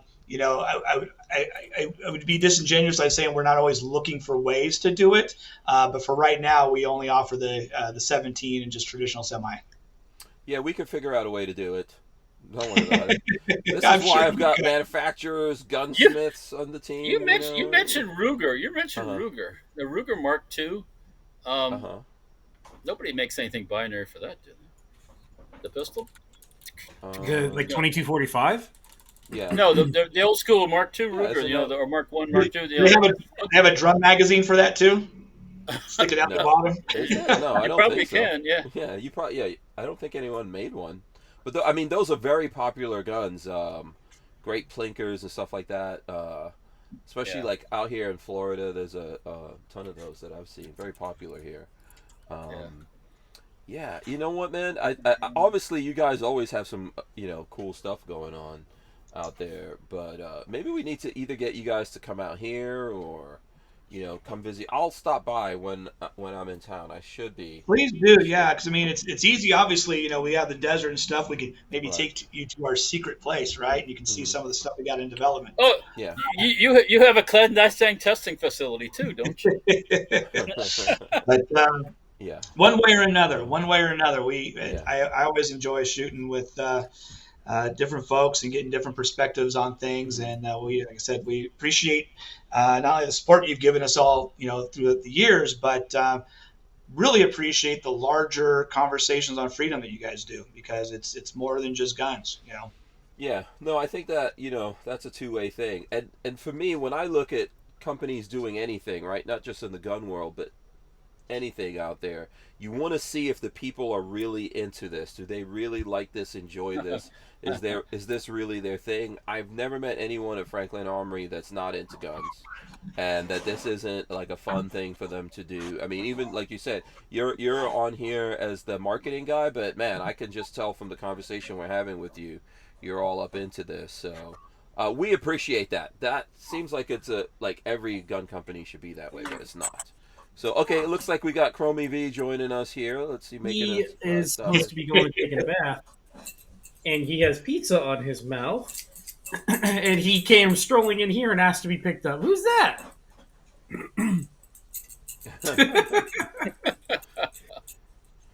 He likes seeing that. Oh, there you go. He just likes being able to pick up stuff from anywhere. Those look like suppressor rattlers. Yeah, those are AK cleaning kits. Yeah, AK cleaning kits. Yeah, and he'll pick up the microphone and anything else he can get his hands on. Anything, that kid is walking around. Last time he was over here, he was just walking on his own. And then he gets mad if you pick him up, like he wants to be off doing his own thing. I can do it. Yeah, he's walking around here like a caveman, and I went to pick him up, and man, was he putting up a fight. He does not he doesn't want anyone taking away his freedom. So let's see. I'm trying to see if there's some questions here. I know some people. 42 Chill put up the Wikipedia of 17 Winchester Super Mag. So why did you guys choose that round? Is it for like a legal reason in certain places? So great question, actually. So one, as far as you asked, legal stuff. So I would assume, and maybe I'm wrong, but you're talking about maybe the ability to have an AR platform in a restrictive state that has laws regarding centerfire cartridges, but 22, right, being a rimfire, those same rules and regulations don't apply. So we ship F-17s to California all day. And so when you look at an F-17, it almost looks like a baby 5.56, right? And when you're talking about, again, the velocity of it at 3,000 feet per second, it's a viable rancher gun, 100%. I mean, it's a great tool for ranchers, no matter what state you live in. But again, ammo availability aside, and we hope that again, Winchester's well on the way to eliminating that as a barrier. That it is arguably a decent. I mean, much more than 22 Magnum as far as a defense round. And so, if you're in a state where that's what you need. I mean, again, Franklin Armory, we try to come up with solutions that not only meet universal needs. Again, ranchers need to be able to take out a coyote and, at 100, 200 yards, need to be able to do various pest control with groundhogs and stuff all throughout most of the United States. And in restricted states, that it could be an argument made for this still could satisfy as a great defense round. So it was chosen for those reasons, but again, as far as a rimfire goes, an HMR is not going to do it, right, to power a gas piston. Right, that's what I was going to ask about. So the next question a lot of people would say is well, what about the 17 HMR, which is maybe a little bit more available. I've seen when tough times hit, we can't get that either. Yeah, and it's just, I mean, as far as the gas piston system goes, it was the ballistics of the 17 Wisdom that really makes that possible. And so again, Franklin, not trying to be a Me Too company. We're not out there just creating, mass producing a particular model just to compete in the commodities market. We look for opportunities where we can be, unique and novel, own that market with patentable IP, and hopefully solve some people's problems with a really innovative solution if possible. Yeah. I think sometimes there's always pushback from people out there who just don't get it. Maybe where you live, this is an easy thing. There aren't these kinds of restrictions. And that's awesome, right? But every state has its restrictions. Even here in Florida, we have stupid things that we have to deal with. I don't necessarily want to get into it. We could if people want to, but everywhere has something stupid going on. And I think the cool thing is that Franklin Armory is investing money in finding solutions for those people so they have access to their Second Amendment rights that we should all have everywhere, yes. But at the end of the day, practically, if you don't have it because of all this dumb stuff, this helps make it easier, right? So... Well, and again, kind of a nod to our, our heritage, having been founded in California. We don't want to forget our brothers and sisters on the other side of the Sierras, right? And so a lot of people don't know, or they may know, that Franklin Armory was the first company to put an AR pistol on the California roster. We were able to do not only one AR pistol, but a total of 3 AR pistols. And then 2 years ago at SHOT Show, we rolled out our CA320, which was the California-approved version of the P320 that was basically 2/3 SIG and 1/3 our proprietary grip module. And it, again, until kind of a silver, as they call it, what is it? Not a silver lining, but a bittersweet kind of ruling through the courts there, that they struck down portions of the handgun roster requirements that allowed SIG to then bring their P320 as the M17 into the market, and kind of render our solution that we had in kind of a pseudo partnership with them unnecessary. But we're always looking for opportunities, right? I mean, that's what we're doing. And so whether it be an AR pistol, a 17 Winchester Super Magnum chambered AR. We wouldn't be able to keep the Who Moved My Freedom podcast going without the support of a DAO, or decentralized autonomous organization like Tusk Crypto. Tusk cryptocurrency is a firearm-friendly e-commerce option for online payment transactions, secured on the blockchain. So when you're in the crypto market, please consider Tusk, TUSC. Okay, so before we continue here, I got to give you guys some like bad news on the whole Tusk situation. I don't have any issues with Tusk personally myself, but we are not going to be able to do like the Tusk thing anymore because unfortunately, just like we were talking about here, right? If we don't figure out a way to help fund and make these kinds of things happen, they're not going to happen. So I did hear from Rob over at Tusk, and I don't know if Lola sent me. I don't think she sent me the email that he sent out. But basically, Rob was funding this himself, and Tusk, for people who don't know, is a crypto for the firearms industry to use, right, to fight all this different stuff that we're going on. Very much along the lines of what we're doing here. However, he's been self-funding it. He doesn't have the money to do it anymore, so Tusk is going into limbo. It's unfortunate. I wish there was something I could do about it. I've tried for years to get different folks out there to take a look at this and maybe come on board and help these guys and understand what it is, because Tusk is actually a crypto that exists. It follows all the rules for crypto and everything, and with everything that we're facing, we're going to see a day one day when we're going to wish we had something like this lined up. I've been helping to promote Tusk, and they've just been paying me in Tusk all this time. So basically, I haven't made anything out of it. I've given Tusk to Patrick and Walter and all that kind of stuff. Right now, all our Tusk is in limbo, not worth anything. You mean I'm not a millionaire? No, you're not. Damn it. And Dan, you may not know this, but I am super wealthy when it comes to Tusk coins. Right? You're a Tuscanaire. Yeah, I've got a cajillion of these, but now it's funny, it's sad, right? Because nothing works unless people actually get behind it and support it and make it happen. So unfortunately, the short end of this, if people want a better explanation for it, I can ask Lola to send that along and we'll cover it. But the long and short of it is that Rob and his family has been spending their money to do this. At this point, he said over $100,000.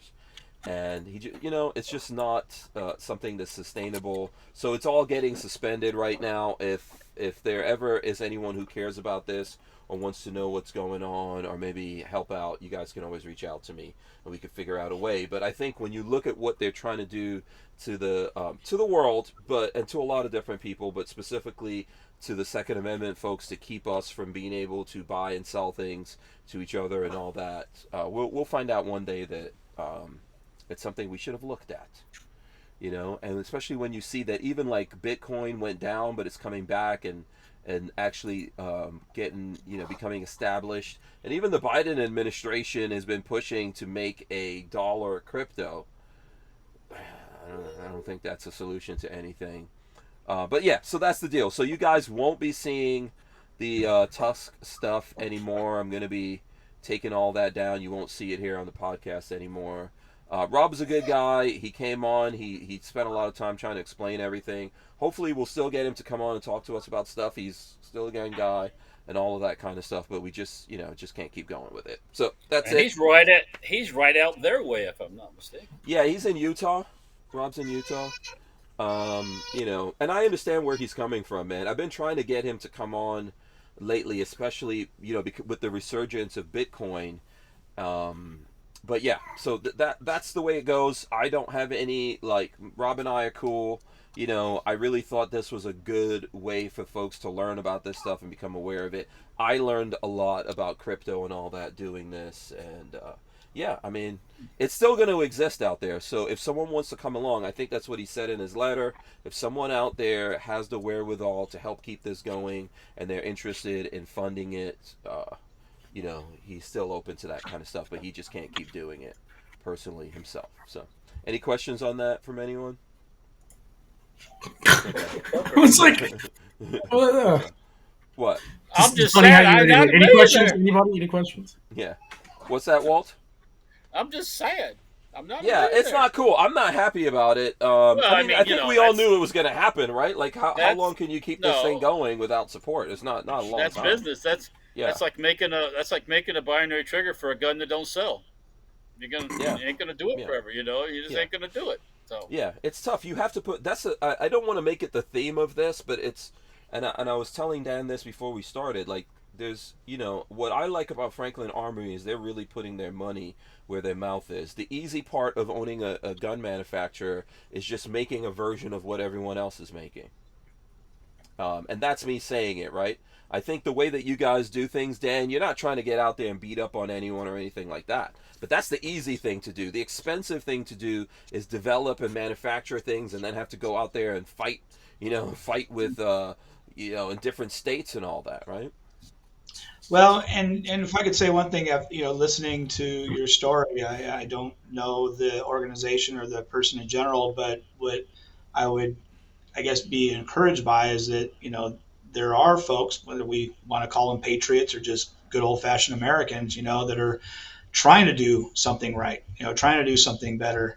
And the fact that it was very much pro 2A financial currency technology company, that particular one might not have succeeded, but a person with a mindset like that, I hope, pray for him that it's not his last go round, that he's going to now come up with another idea and that one might work. Yeah. I mean, that's our story in a nutshell as well. I mean, we were founded as one of the very first California compliant manufacturers and distributors of ARs, right? The good old bullet button days. Mm-hmm.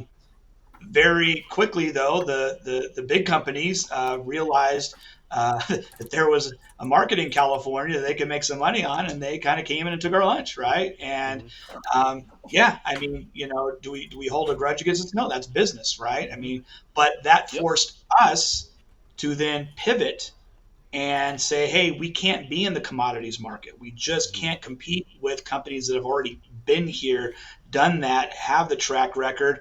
And if it wasn't for that epiphany, if you will, binary firing system wouldn't have even been invented. Yep. And so, kind of sometimes there's blessings in disguise, and so I'm really hoping that the liberty and freedom philosophy that rests with the founder of Tusk, I think, hopefully will resurrect itself and live on. Yeah, I would agree with what you're saying. And one of the things I think with this that I would point out to people is that Tusk itself could survive in limbo, right? If someone out there said, oh, well, I'm just going to start my own coin and I'm going to call it the gun coin, it's not that easy to actually do. To start a crypto right now, there's a whole bunch of laws and stuff like that goes along with it, and Rob did all those things. So I think the beauty of it is it still exists out there. It's in limbo, right? It doesn't need to be fed or anything like that, right?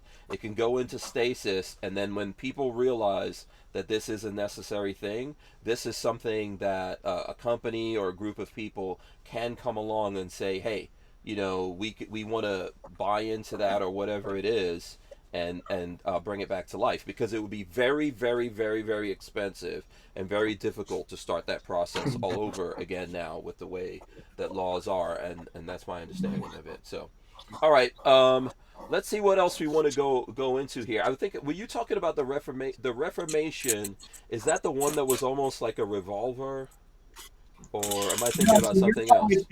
You're thinking of, again, another one of our innovations that we had kind of debuted at SHOT Show a number of years ago, maybe a little prematurely, but we were looking, I mean, it's the largest industry show on the planet, so why not try to get some feedback and make sure we're on the right track? And I do think that while there are some out there that you kind of paint the picture on that, you live in Texas and you're like, yeah, hey, we've got everything we need here. We don't need something like this. But in restrictive states and internationally, boy, did we get a lot of good feedback that we're on the right track, and that is with Providence. Yes. And, okay. Yeah. Yes. So it is and it could be argued that it is. I mean, we hold the patent to it. It exists. We're just fine tuning before we bring it to the market for consumer purchase. It is the first firearm that fires every time the trigger is pulled, yet it is not a semi-automatic action. Right. How can that be, right? So you had brought up revolver, and that's kind of a good analogy to use, but it's not exactly it, or it wouldn't be patentable technology.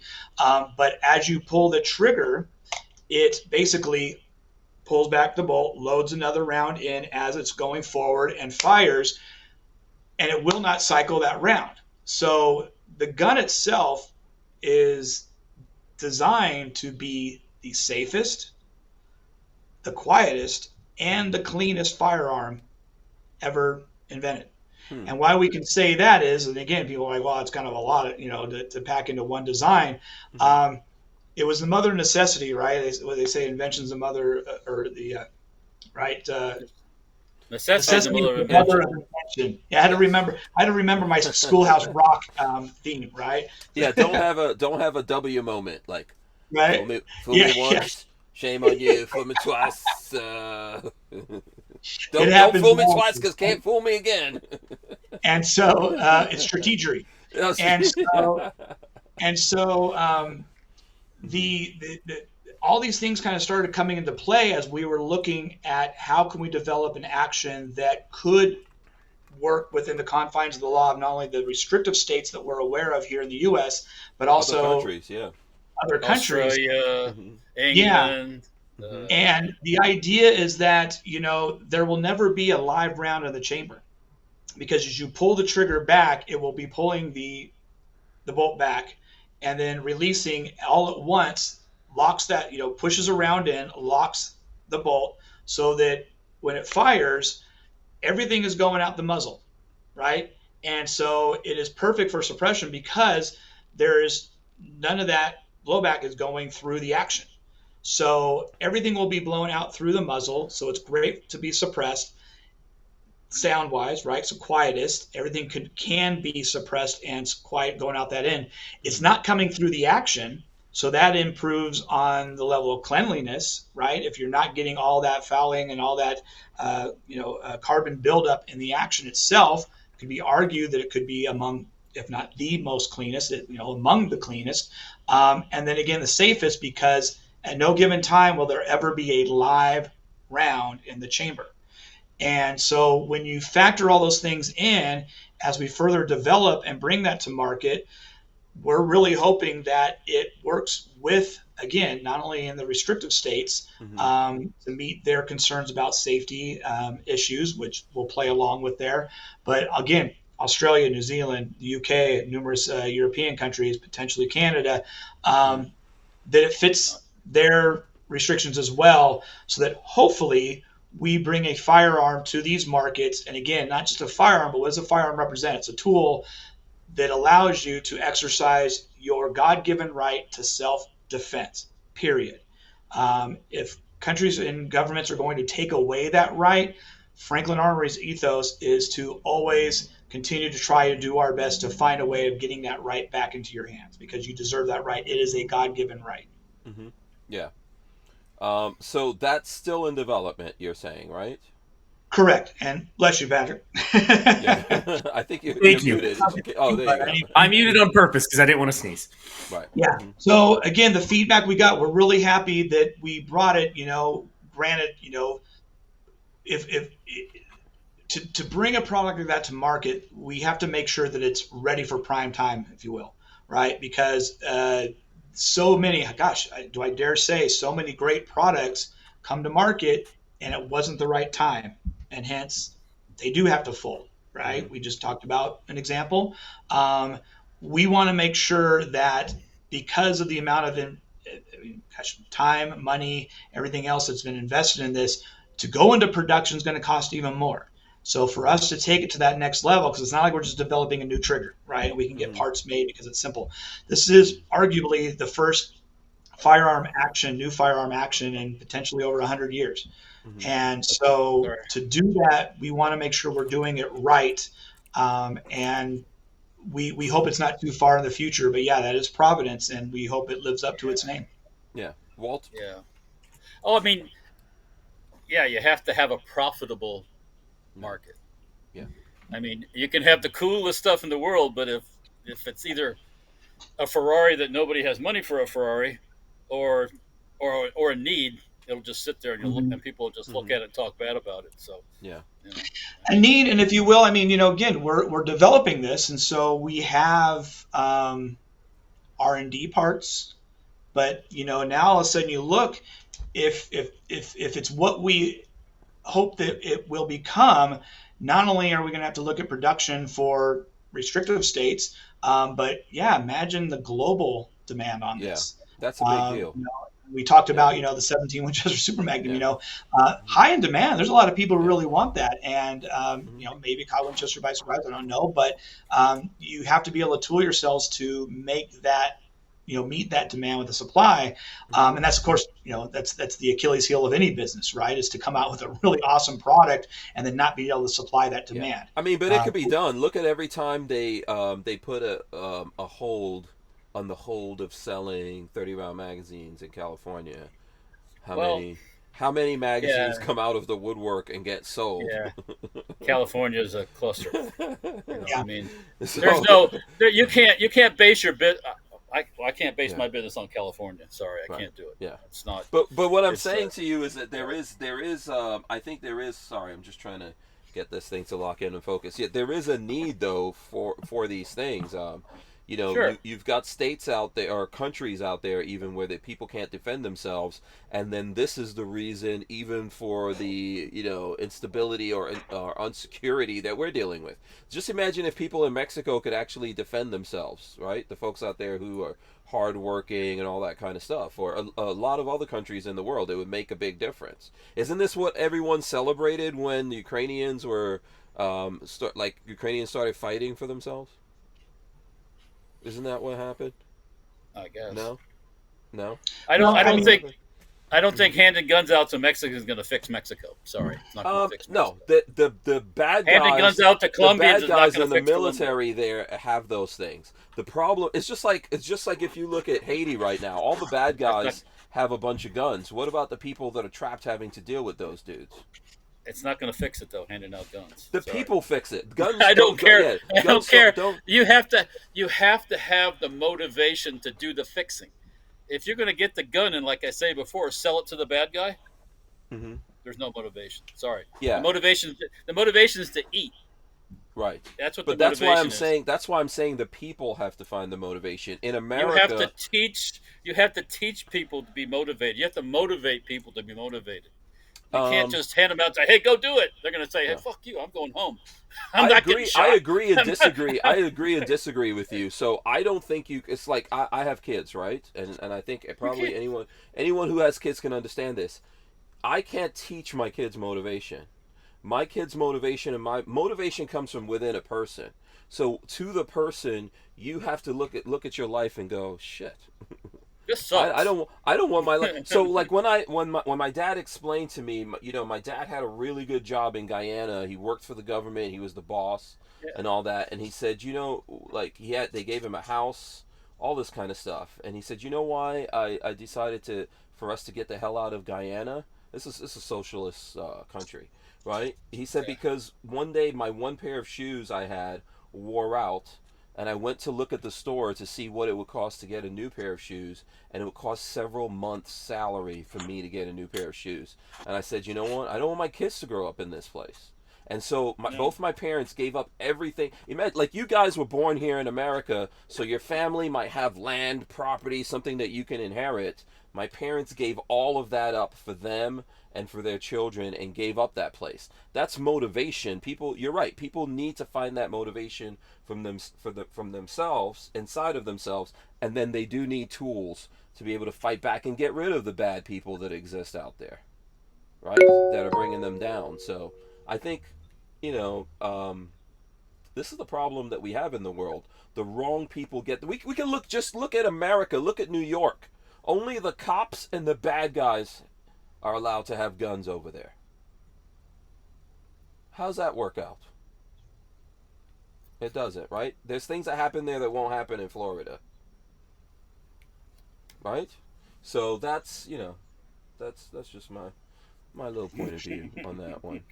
Me getting on the soapbox a little bit on that one. So, go ahead, Dan. You got 22 seconds. I was going to say, I mean, I think both of you guys are right on different planes, real. I mean, the God-given right to defend oneself, one's family, one's property.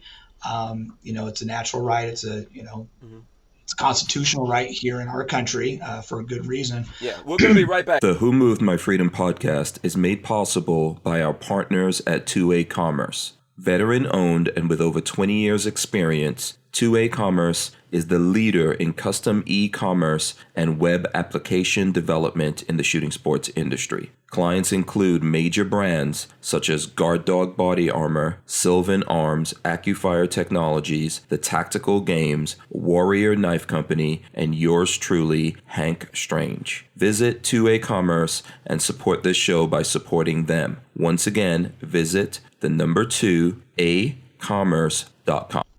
Yeah, and by the way, we're going to get right back into that. But I think, like what Dan was saying, is I don't think me and Walter are saying a different thing, really. I think we're saying the same thing. Just maybe from a little bit different point of view. Angle. Yeah, exactly. Well, and some problems are bigger than others, right? I mean, yes. I mean, to Walter's point, south of the border's got a really, really big problem to deal with on multiple facets, right? Yes. One element of that is figuring out, again, from being the facilitators of freedom that we are at Franklin Armory, can we help play a role in giving the average citizen at least some level of the God-given right to defend themselves, their loved ones, their property? Sure, we could do that, but then what, right? Yes, to Walter's point, it's going to take a people, right? It's going to take a people to make a difference. Hence, our nation would never be what it is without those kind people. We kind of had that concept. I mean, if you go back and look at the history of what the Second Amendment's all about, I mean, even that concept existed pre-America in the colonial days. It took the people to then take that chance. What's that? A lot of them didn't want to participate. They had it good. They just hang out like they are, and everything's fine. But it took a few to get the ball rolling. And people had guns back then. There were plenty of people loyal to the crown. That was a way of life. You had to have a gun to survive, to eat, and things like that. Yep. So you have to decide you're going to use that gun and point it at the guy pointing the gun back at you. You might not come out of there very well. So and so and thousands didn't. Yeah, but also, like, you can't do that one time in the history of your country, and then that's enough, and then from then on forever. Well, it could happen again here, but it'll happen with a very few amount of people participating. Everybody else will run and hide. That's always. I mean, or they'll die. They'll kill themselves in their closet because they're scared, and that happens quite frequently during. Most people will just capitulate and roll over. When they announced that the aliens, and I know you guys are going to say this is crazy, but when they announced the aliens are our overlords, and some of us are the aliens' food, a lot of people are going to go, "Oh, okay, it's fine." Do you think I'm wrong? Am I wrong? I think that's kind of the point Walter's making. That there are going to be people who are just going to roll with it, right? Yeah, just like, as long as I don't get eaten, whatever. I mean, like when Katrina happened in New Orleans, one of my mother-in-law's neighbors across the street killed himself because it just, I guess, couldn't handle it or something. Boom, shot himself. Yeah. It's like, so that's that. Some people deal with it and go forward, and other people just fall to the wayside. Yeah. And that's it wasn't the end of the world. It's just a situation you have to get through. Just something you have to deal with. Yeah, I think that's. Go ahead. Hearing you to say that story, Walter, kind of makes me think of something that whether we're individuals, businesses, or even nations currently existing, or maybe as the example of America in 1776 on the verge of existence. Yeah, I think it comes down to a set of principles, right? What guides us? Some may even say, "Where is your faith? What do you believe in?" And I do believe that in order for an individual to survive this crazy world we live in order for a business to survive the crazy world we live in order for a nation such as the United States of America to survive this crazy world we live in. We have to have principles. We have to have a faith. And I know at Franklin Armory, you've had this conversation with our founder, Jay Jacobson. Hank, you guys sat down a couple times and talked about this. We very much are a faith-based organization, right? I mean, we have a lot of people here who share the same principles. We know we go to work every day with people who believe in what we do, that it's not just, hey, it's a great business model. No, we're the ones that would have stood by the founding fathers, right? And it comes from the top. It comes from the top. Why we're called Franklin Armory. And we utilize a lot of quotes from Ben Franklin, and one that really sticks with us and is kind of a guiding star, if you will, is, rebellion against tyrants is obedience to God. And whether you agree with that or not, or depending on your faith or lack thereof, it's something that guides us, because we know that we're doing right when we stand up to those who want to oppress us. Right? Freedom, again, who moved my freedom? It's the foundation of what you do here, Hank, and that's why I love what you guys do so much, is that freedom is God-given. It's not government-given. No man gives you freedom. You're born free. It's only man who takes it away from you. And it's up to us to be vigilant every single day for the rest of our lives. And I love what you said earlier, Hank. We got kids, right? Patrick's got I think the youngest of the group, right? It's up to us to teach them to be vigilant every single day of their lives, because if we're not, it's either going to be the people who go, sure, I'm cool with the aliens coming and taking us, or the ones who are on the alien side or on the crown side, using our American revolutionist history. They're the ones who are going to win. Well, I'm sorry, I know which group I want to be in, and I think we're probably all in that same group. We may have disagreements on other things, but 4 of us, and probably quite a few more folks that are not only listening to your guys' podcast on a regular basis, but that are out there that would be on our side as well. Yeah. It's a, if you guys remember back to like 9/11, it kind of like became, I don't know, should I call it a trope or a meme where people said freedom isn't free? You guys remember that? But it's true though. there's a price for that. It's not like the state of freedom, even though yes, it is God-given, you're born with that. It is something you have to work for. It is something you have to fight for. It is something, everything you want, you have to be willing to give up everything you have in order to get it. If you want to be free, you have to be in a state where, like, to be free, you're willing to give up the comfort and all these things that you have. I think Patrick always talks about the toast analogy. Our toast is too good. Yeah, no, it's always too good. Yeah. Do you want me to elaborate that our toast is too good? Yeah, elaborate on the toast thing here. If you go and get toast right now out of your toaster, it is perfect. I was looking a couple months back at a toaster from 1920 or 1930, electric toaster. And the toast that came out of that toaster looked like an abomination. It was barely toasted in some parts, way over toasted in other parts, and people were freaking happy and ate it because they had toast. Nowadays, our toast is way too good. We have it way too easy. We don't fight for anything. That toaster from the 20s is full of asbestos too. Probably full of asbestos and cancer-causing things. Yeah, they were happy they had some and they toast. were happy to have it. That's right. There you go. Darn happy to have it. And today we don't. Yeah, it's just everything is too good. We don't need for anything anymore. 2-prong plugs with all kinds of unsafe wiring and everything. Yeah, that house might have burned down if you weren't careful. But yeah, so that's what I always say. So toast is just way too good. Yeah, I think we have so much stuff we take it for granted, right? Like, Chromie is born into a world where everyone's just born and they get a phone. I went on Amazon last night looking to purchase a supercomputer. You get. I was buying a little game console for us, to Marley and I, to use for fun, and I legitimately was like, "Oh, I can't get it tomorrow. I have to wait 2 days. That's ridiculous." Yeah, and seriously, I was like, I can't even believe I'm saying that. Like 2 days. Thank you, Amazon. Thank you. Exactly. I think this is the problem. That didn't exist before Amazon. No, it is the problem. It is the problem. I totally see it. I look at.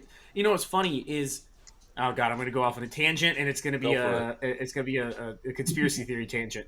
The items that I bought on Amazon last week for my business, I bought some media for a sandblasting cabinet, and I bought something else that was business related that would get me off the couch and working. Still is lost somewhere in this country. It's been over a week, and they have no idea where it is. And Amazon's like, just ask for a refund. We don't know where it's at. Buy it again. Okay, I guess I'll do that. This stupid ass little Chinese game console that keeps us all distracted and happy. 2 days. 2 days. I got immediate shipping confirmation and said that it'll be here tomorrow. Yeah. It's crazy. Conspiracy. It's just like how we're planning on banning TikTok, but our plan to ban TikTok is to sell it to some American company to take over TikTok and do the same thing. As long as that keeping all the you fat other and American happy. companies are doing, and we're like, oh yeah, That that's happens better. all good, but the second you start working for yourself, no, we're gonna lose that stuff in the post somewhere. Yeah, but you know, Anyway, here goes my conspiracy. God forbid we have a real war. A real war. Yeah, where we actually had to suffer. Not a little conflict in another country where we send people. I mean, a worldwide war. God forbid, because the world, this right here won't even be on. You won't be on anymore. Nope. No. Well, and it'll so it'll all be shut down. Boom.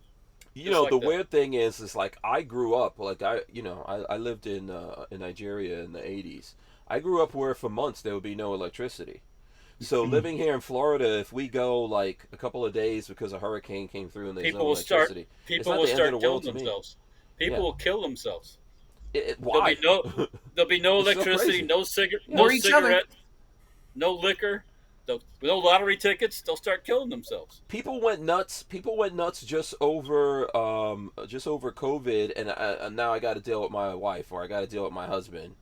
Yeah, they've never spent a week with their wife in the house before in their whole lives, and then it's nuts. They go, oh my God, what did I marry? Holy shit. Yeah. First of all, for me, Lola never stopped working.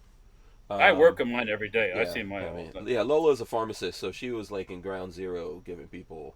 I worked more during that stuff than I ever worked. I mean, people were getting that shot like crazy. I think people are still getting quintupled. You think the trinary is something? People were getting trinary shots. There were people coming in there that, like wishing Lola would just give them 3 needles at once. And to what end? I think we're seeing the end. They still got the coof. These people. People still got sick. Yeah, it was nuts. So, but it's just weird for me to see that people like, oh, there's no electricity, there's no this, there's no TV. It sucks. I mean, I used to read like multiple books as a kid. I would read multiple books in a day. You can just this thing called reading. You could do. You don't need any kind of. All you need is light. I grew up, with no interweb. There was no, we barely had color TV growing up. I call it because my mother wanted it. Half the house wasn't air conditioned. I didn't sleep in an air conditioned bedroom. My parents did. I didn't. So, you get used to it. But once you get used to better, you certainly don't want to go back to the unair conditioned car like I had growing up. You don't want to give up your cell phone or your portable your supercomputer you have in your hand. Yeah. It was crazy. You might have to look in a dictionary to how to spell a word. What's a dictionary? Or read a map. Ask how many young people can read a map. They can't. Yeah. They don't know north from south, east from west. They don't know where the fuck they're at. A lot of people can't make themselves food. They can't make something to eat. Yeah. Yeah, it's crazy. I had to learn how to cook because my mom was at work and I was hungry. Mm-hmm. So I made myself something to eat. Yeah. That's how I developed the best hot dogs in the world. I make some good hot dogs right now, by the way. You don't make better hot dogs than me, Walter. We'll have to see sometime. Yeah, we'll have a hot dog cook-off. Yeah, that could be a viral video. Come on. We have to see who makes I make the best hot dogs. So I'm pretty sure of this. This is one thing I can. I know you're a good cook. I'll give that to you. Okay. Yeah. And you do often feed me when I'm hanging out with you, but my hot dogs are supreme over any other hot dog. You're gonna have to show me then. That exists on the face of the planet. I have a tried and true method for hot dog cookery. Okay. So there you go. All right, cool. Do we want to? We've got a couple of minutes here. I think it looks like we got like 6 minutes. What other stuff did we not cover here? Are there any other things that folks out there want to find out from Franklin Armory, or other stuff going on that we want to cover? I'm trying to look and see what's new stuff is going. Have you seen anything, Dan, in the gun world news? Cool guns, something like that. You're aside from Franklin Armory stuff. Aside from our stuff, of course. Of course, everything you showed us was awesome. What's your fare when you're not Franklin Armoring? Oh yeah.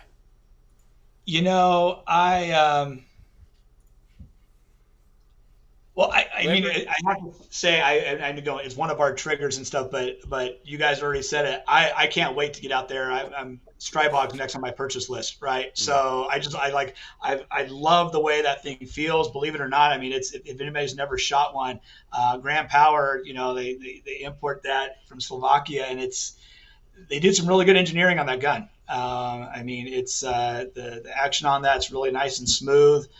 It definitely gives other PCCs a run for their money, especially for price wise. It actually is.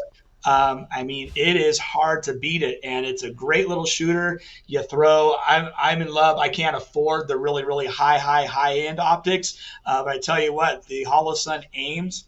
But Holosun makes awesome optics. Yeah, Holosun has come a long way.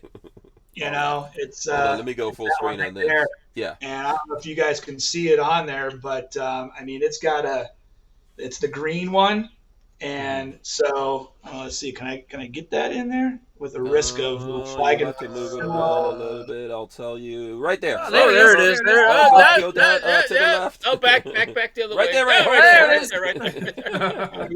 I tell you what, man, I took a carbine 1 course, and I'm not the greatest shooter out there. I'll admit it. I mean, I grew up hunting. I took hunter's education. When you moved to Nevada, you had a choice in 5th grade back in the 80s to take either home ec or hunter's education. In the 5th grade, we were shooting 22s and 20 gauges on the school playground. Right, that's where I learned how to hunt as a kid, and enjoying the Boy Scouts. And this was in Cali. You said Cali, right? You were in Cali. No, this was in Winnemucca, Nevada. Nevada. That's right. You grew up in Nevada. Yeah, right. little town in northern Nevada was Winnemucca. I gotta look that up. Winnemucca, yeah. It's in Paiute Indian. What is a muckin, and how do you win it? Huh? The story is the person who ended up becoming the head of the tribe had lost a moccasin on probably a peyote-induced long hike somewhere. But yeah, he only had one moccasin, and that's how the town was named. Winnemucca. Oh, Winnemucca. Yep, there she is. Yeah, I tell you what, for a young little 10-year-old kid growing up in that town, I learned how to ride motorcycles, shoot guns. Built snow forts. I lived in the snow for a couple of nights in a row. It was awesome. Cool. Wow, elevation 4,295 Yeah, small little mining town in northern Nevada. Yeah, population 8,388 in 2022. Wow. So anyway, like I said, that's my growing up. I was never a big tactical guy, but part of this job here at Franklin, I had an opportunity to take a carbine 1 course. And again, never, ever name names or throw anybody under a bus. I'll just say that it was a number of active duty and retired government agencies and law enforcement. And they had a little pseudo contest and stuff, and I ended up winning it. Right. Wow. And people were like, "Oh my God, how did you end up doing it?" And I said, "I don't know. It's just the gun run flawlessly." So plug for Franklin Armory. And I go, and it's this damn optic. Right, it's this Holosun, and I gave it to the assistant who was running the course, and he pulled it up, and he was running a high-end aim point, of some sort, and he's like, "Dude, this thing is sweet," and I was like, and it was the new green color, and I was like, I just couldn't miss between our gun and this optic. I couldn't miss. So yeah, like I said, I would love to get myself a Strybog. Grand Power has got a customer in me coming up soon. Grab one of those Holosun aims and then throw one of our triggers in, and I'm going to be a happy camper. Absolutely, and I know a guy who makes a stock for that. Oh, yeah? Right up there. Guy. Very cool, Walter. Well, then, hey, I think we can make a trade. Yeah, Walter has a nice I would- retractable stock for that. What's up, Patrick? I would love to see one of those Strybogs in full action. Ardo? Because I assume that they're made, if they're made in Yeah, Slovakia, over they there. must be Full made- trinary. yeah. Can you Yeah. make us some? Can you make us some rainbow stickers? I'll give you guys. You asked about what we were developing in the Skunk Works. I'll give you guys first crack at the quadary. Oh, okay. I don't, okay, that has to be like Walter said. That has to be a rainbow sticker with a little unicorn standing off of it. Yep, of course, You know, absolutely. Yeah, and I guarantee you make that sticker, you won't be able to make enough of them. You won't be able to get enough of those stickers out there. We've got like a minute here, and which we're let's see. I think we've got another break coming up, and then after that we're gonna wrap it up. But that's really cool. Winnemucca. Well, if I don't get a chance before we get cut off, because I know those breaks come up quickly. Hey, thank you guys for having me on. I really enjoyed it. I thought I was going to have to cut out early, but I was enjoying it, having fun. I kind of canceled some appointments to make sure we kept talking about this larger picture of freedom. But really appreciate all you guys do, and happy to help out. And outside of this, let's get together. Let's figure out what triggers we need to get down to you guys, and so you guys can have some fun. Absolutely, yeah. I look forward to doing that, and we appreciate you guys coming on. Franklin's always been good to us. It's good to have you here. Stay right there. We're not going anywhere. We're going to take a quick break and then wrap up. We wouldn't be able to keep the Who Moved My Freedom podcast going without the support of manufacturers like Safety Harbor Firearms. SHF is a quintessential family-owned small business, totally representative of the American dream. Safety Harbor Firearms is a Florida-based manufacturer of the compact entry stock and the SHTF 50 upper for an AR-15 lower. Also, SHF happily delivers on your Sten gun parts needs. So don't forget to check out stenparts.com and safetyharborfirearms.com. All right, and then just a quick programming note. I think next week, I'm not sure what's going. There's a bunch of stuff going on here that family stuff that Lola and I had traveling and things like that need to get done. Yeah, Walter, you and I got to be here, right? Yeah, so, I'll be out of town. I'll be back Monday night, so I won't be here. Yeah. Yeah, I'll figure out exactly what's going on. I know Lola has to go to a baby shower, which I don't understand. Just like when I went to Chromie V's baby shower, why dudes are going to baby showers now. But it's a party, man. It was a party, and we enjoyed having your company. No, I'm not. I don't regret going, but hey, it was it's another one. The same thing as the 1-year-old birthday party. It's an adult. Oh my It was Lord. great. You missed out. You had fun. Yeah. Yeah. So, but anyway, so that's what may be going on here. But big thanks to Dan from Franklin Armory for coming through. We've really appreciated their support over the years. It's been nothing really but fun, and I look forward to us continuing it, to do it and bring you guys more stuff from them. So, thanks a lot, Dan. I don't know if Patrick or Walter want to add anything here, but I'll start with Dan in this question. If folks are looking or listening to this and they want to communicate with Franklin Armory, how can they do that? Best ways. We made it pretty easy. Yeah, franklinarmory.com, Franklin Armory, and all the at least Facebook, Instagram, Twitter, for those that like to be on social. Same thing with YouTube. Got a lot of really fun videos, including the trinary firing system. You get a good kick out of that. And then, give us better part of 5 to 6 months when you and Lola are out here, Frank or Hank, and we'll have a video of us shooting in the desert together out there. On Absolutely. Franklin Armory bullpup coming sometime soon. Okay, BabyFace. YouTube.com/BabyFaceP. Chrome Vandium Arms. Let's see. Oh, What do you hold on. got? Wait for it. No, Wait folks. for it. Chrome There you go. Look at that. Vandium if you're looking to get something built, if you need some gunsmithing, if you need some bluing, if you need whatever, just shoot me an email. I am slowly catching up and moving things out, so my timetables are turning around. Happy to take on any projects for anybody. Absolutely. And you charge extra if Chromie V has to work on something, right? Yes. Child labor is not free. Okay. Dan, we're not actually doing that, but I have seen Chromie V working in the shop. No one can stop it. Hey man, OSHA doesn't need nothing watching. Oh, okay. Yeah. Walter, same thing, same question. Safety Hour Firearms on YouTube, Facebook, and Instagram. There's safetyhourfirearms.com. There's also the Dirtfoot Racing thing. I do mini bikes too, Dan, and stuff like that. Like motorcycles and things like that. Yeah, off-road. That's also on Facebook, Instagram, and Franklin Armory is big into motorbikes. I don't know if you... Well, they always have a motorbike in their booth. I don't know if they had that this year. I wasn't there. Our founder was a professional motorcycle racer for a time being. So road bikes. And a lot of those guys ride, by the way, including Jay. Yeah. Okay. I'm an off-road kind of guy. Me too, out in the desert here. The death toll here in Florida is pretty high for motorcycle riders. So on the road, that is. But anyways, that's where you can find me, and also over on Rumble now too. Rumbling a little bit over there with Safety Hour Firearms and Dirtfoot Racing. So, yep. Yeah. All right. So cool. So since you're here, Dan, we will let you hit us with the words of wisdom before we end this. Boy, now you really put me in the W situation, right? Butcher something. Is it nuclear? Nuclear.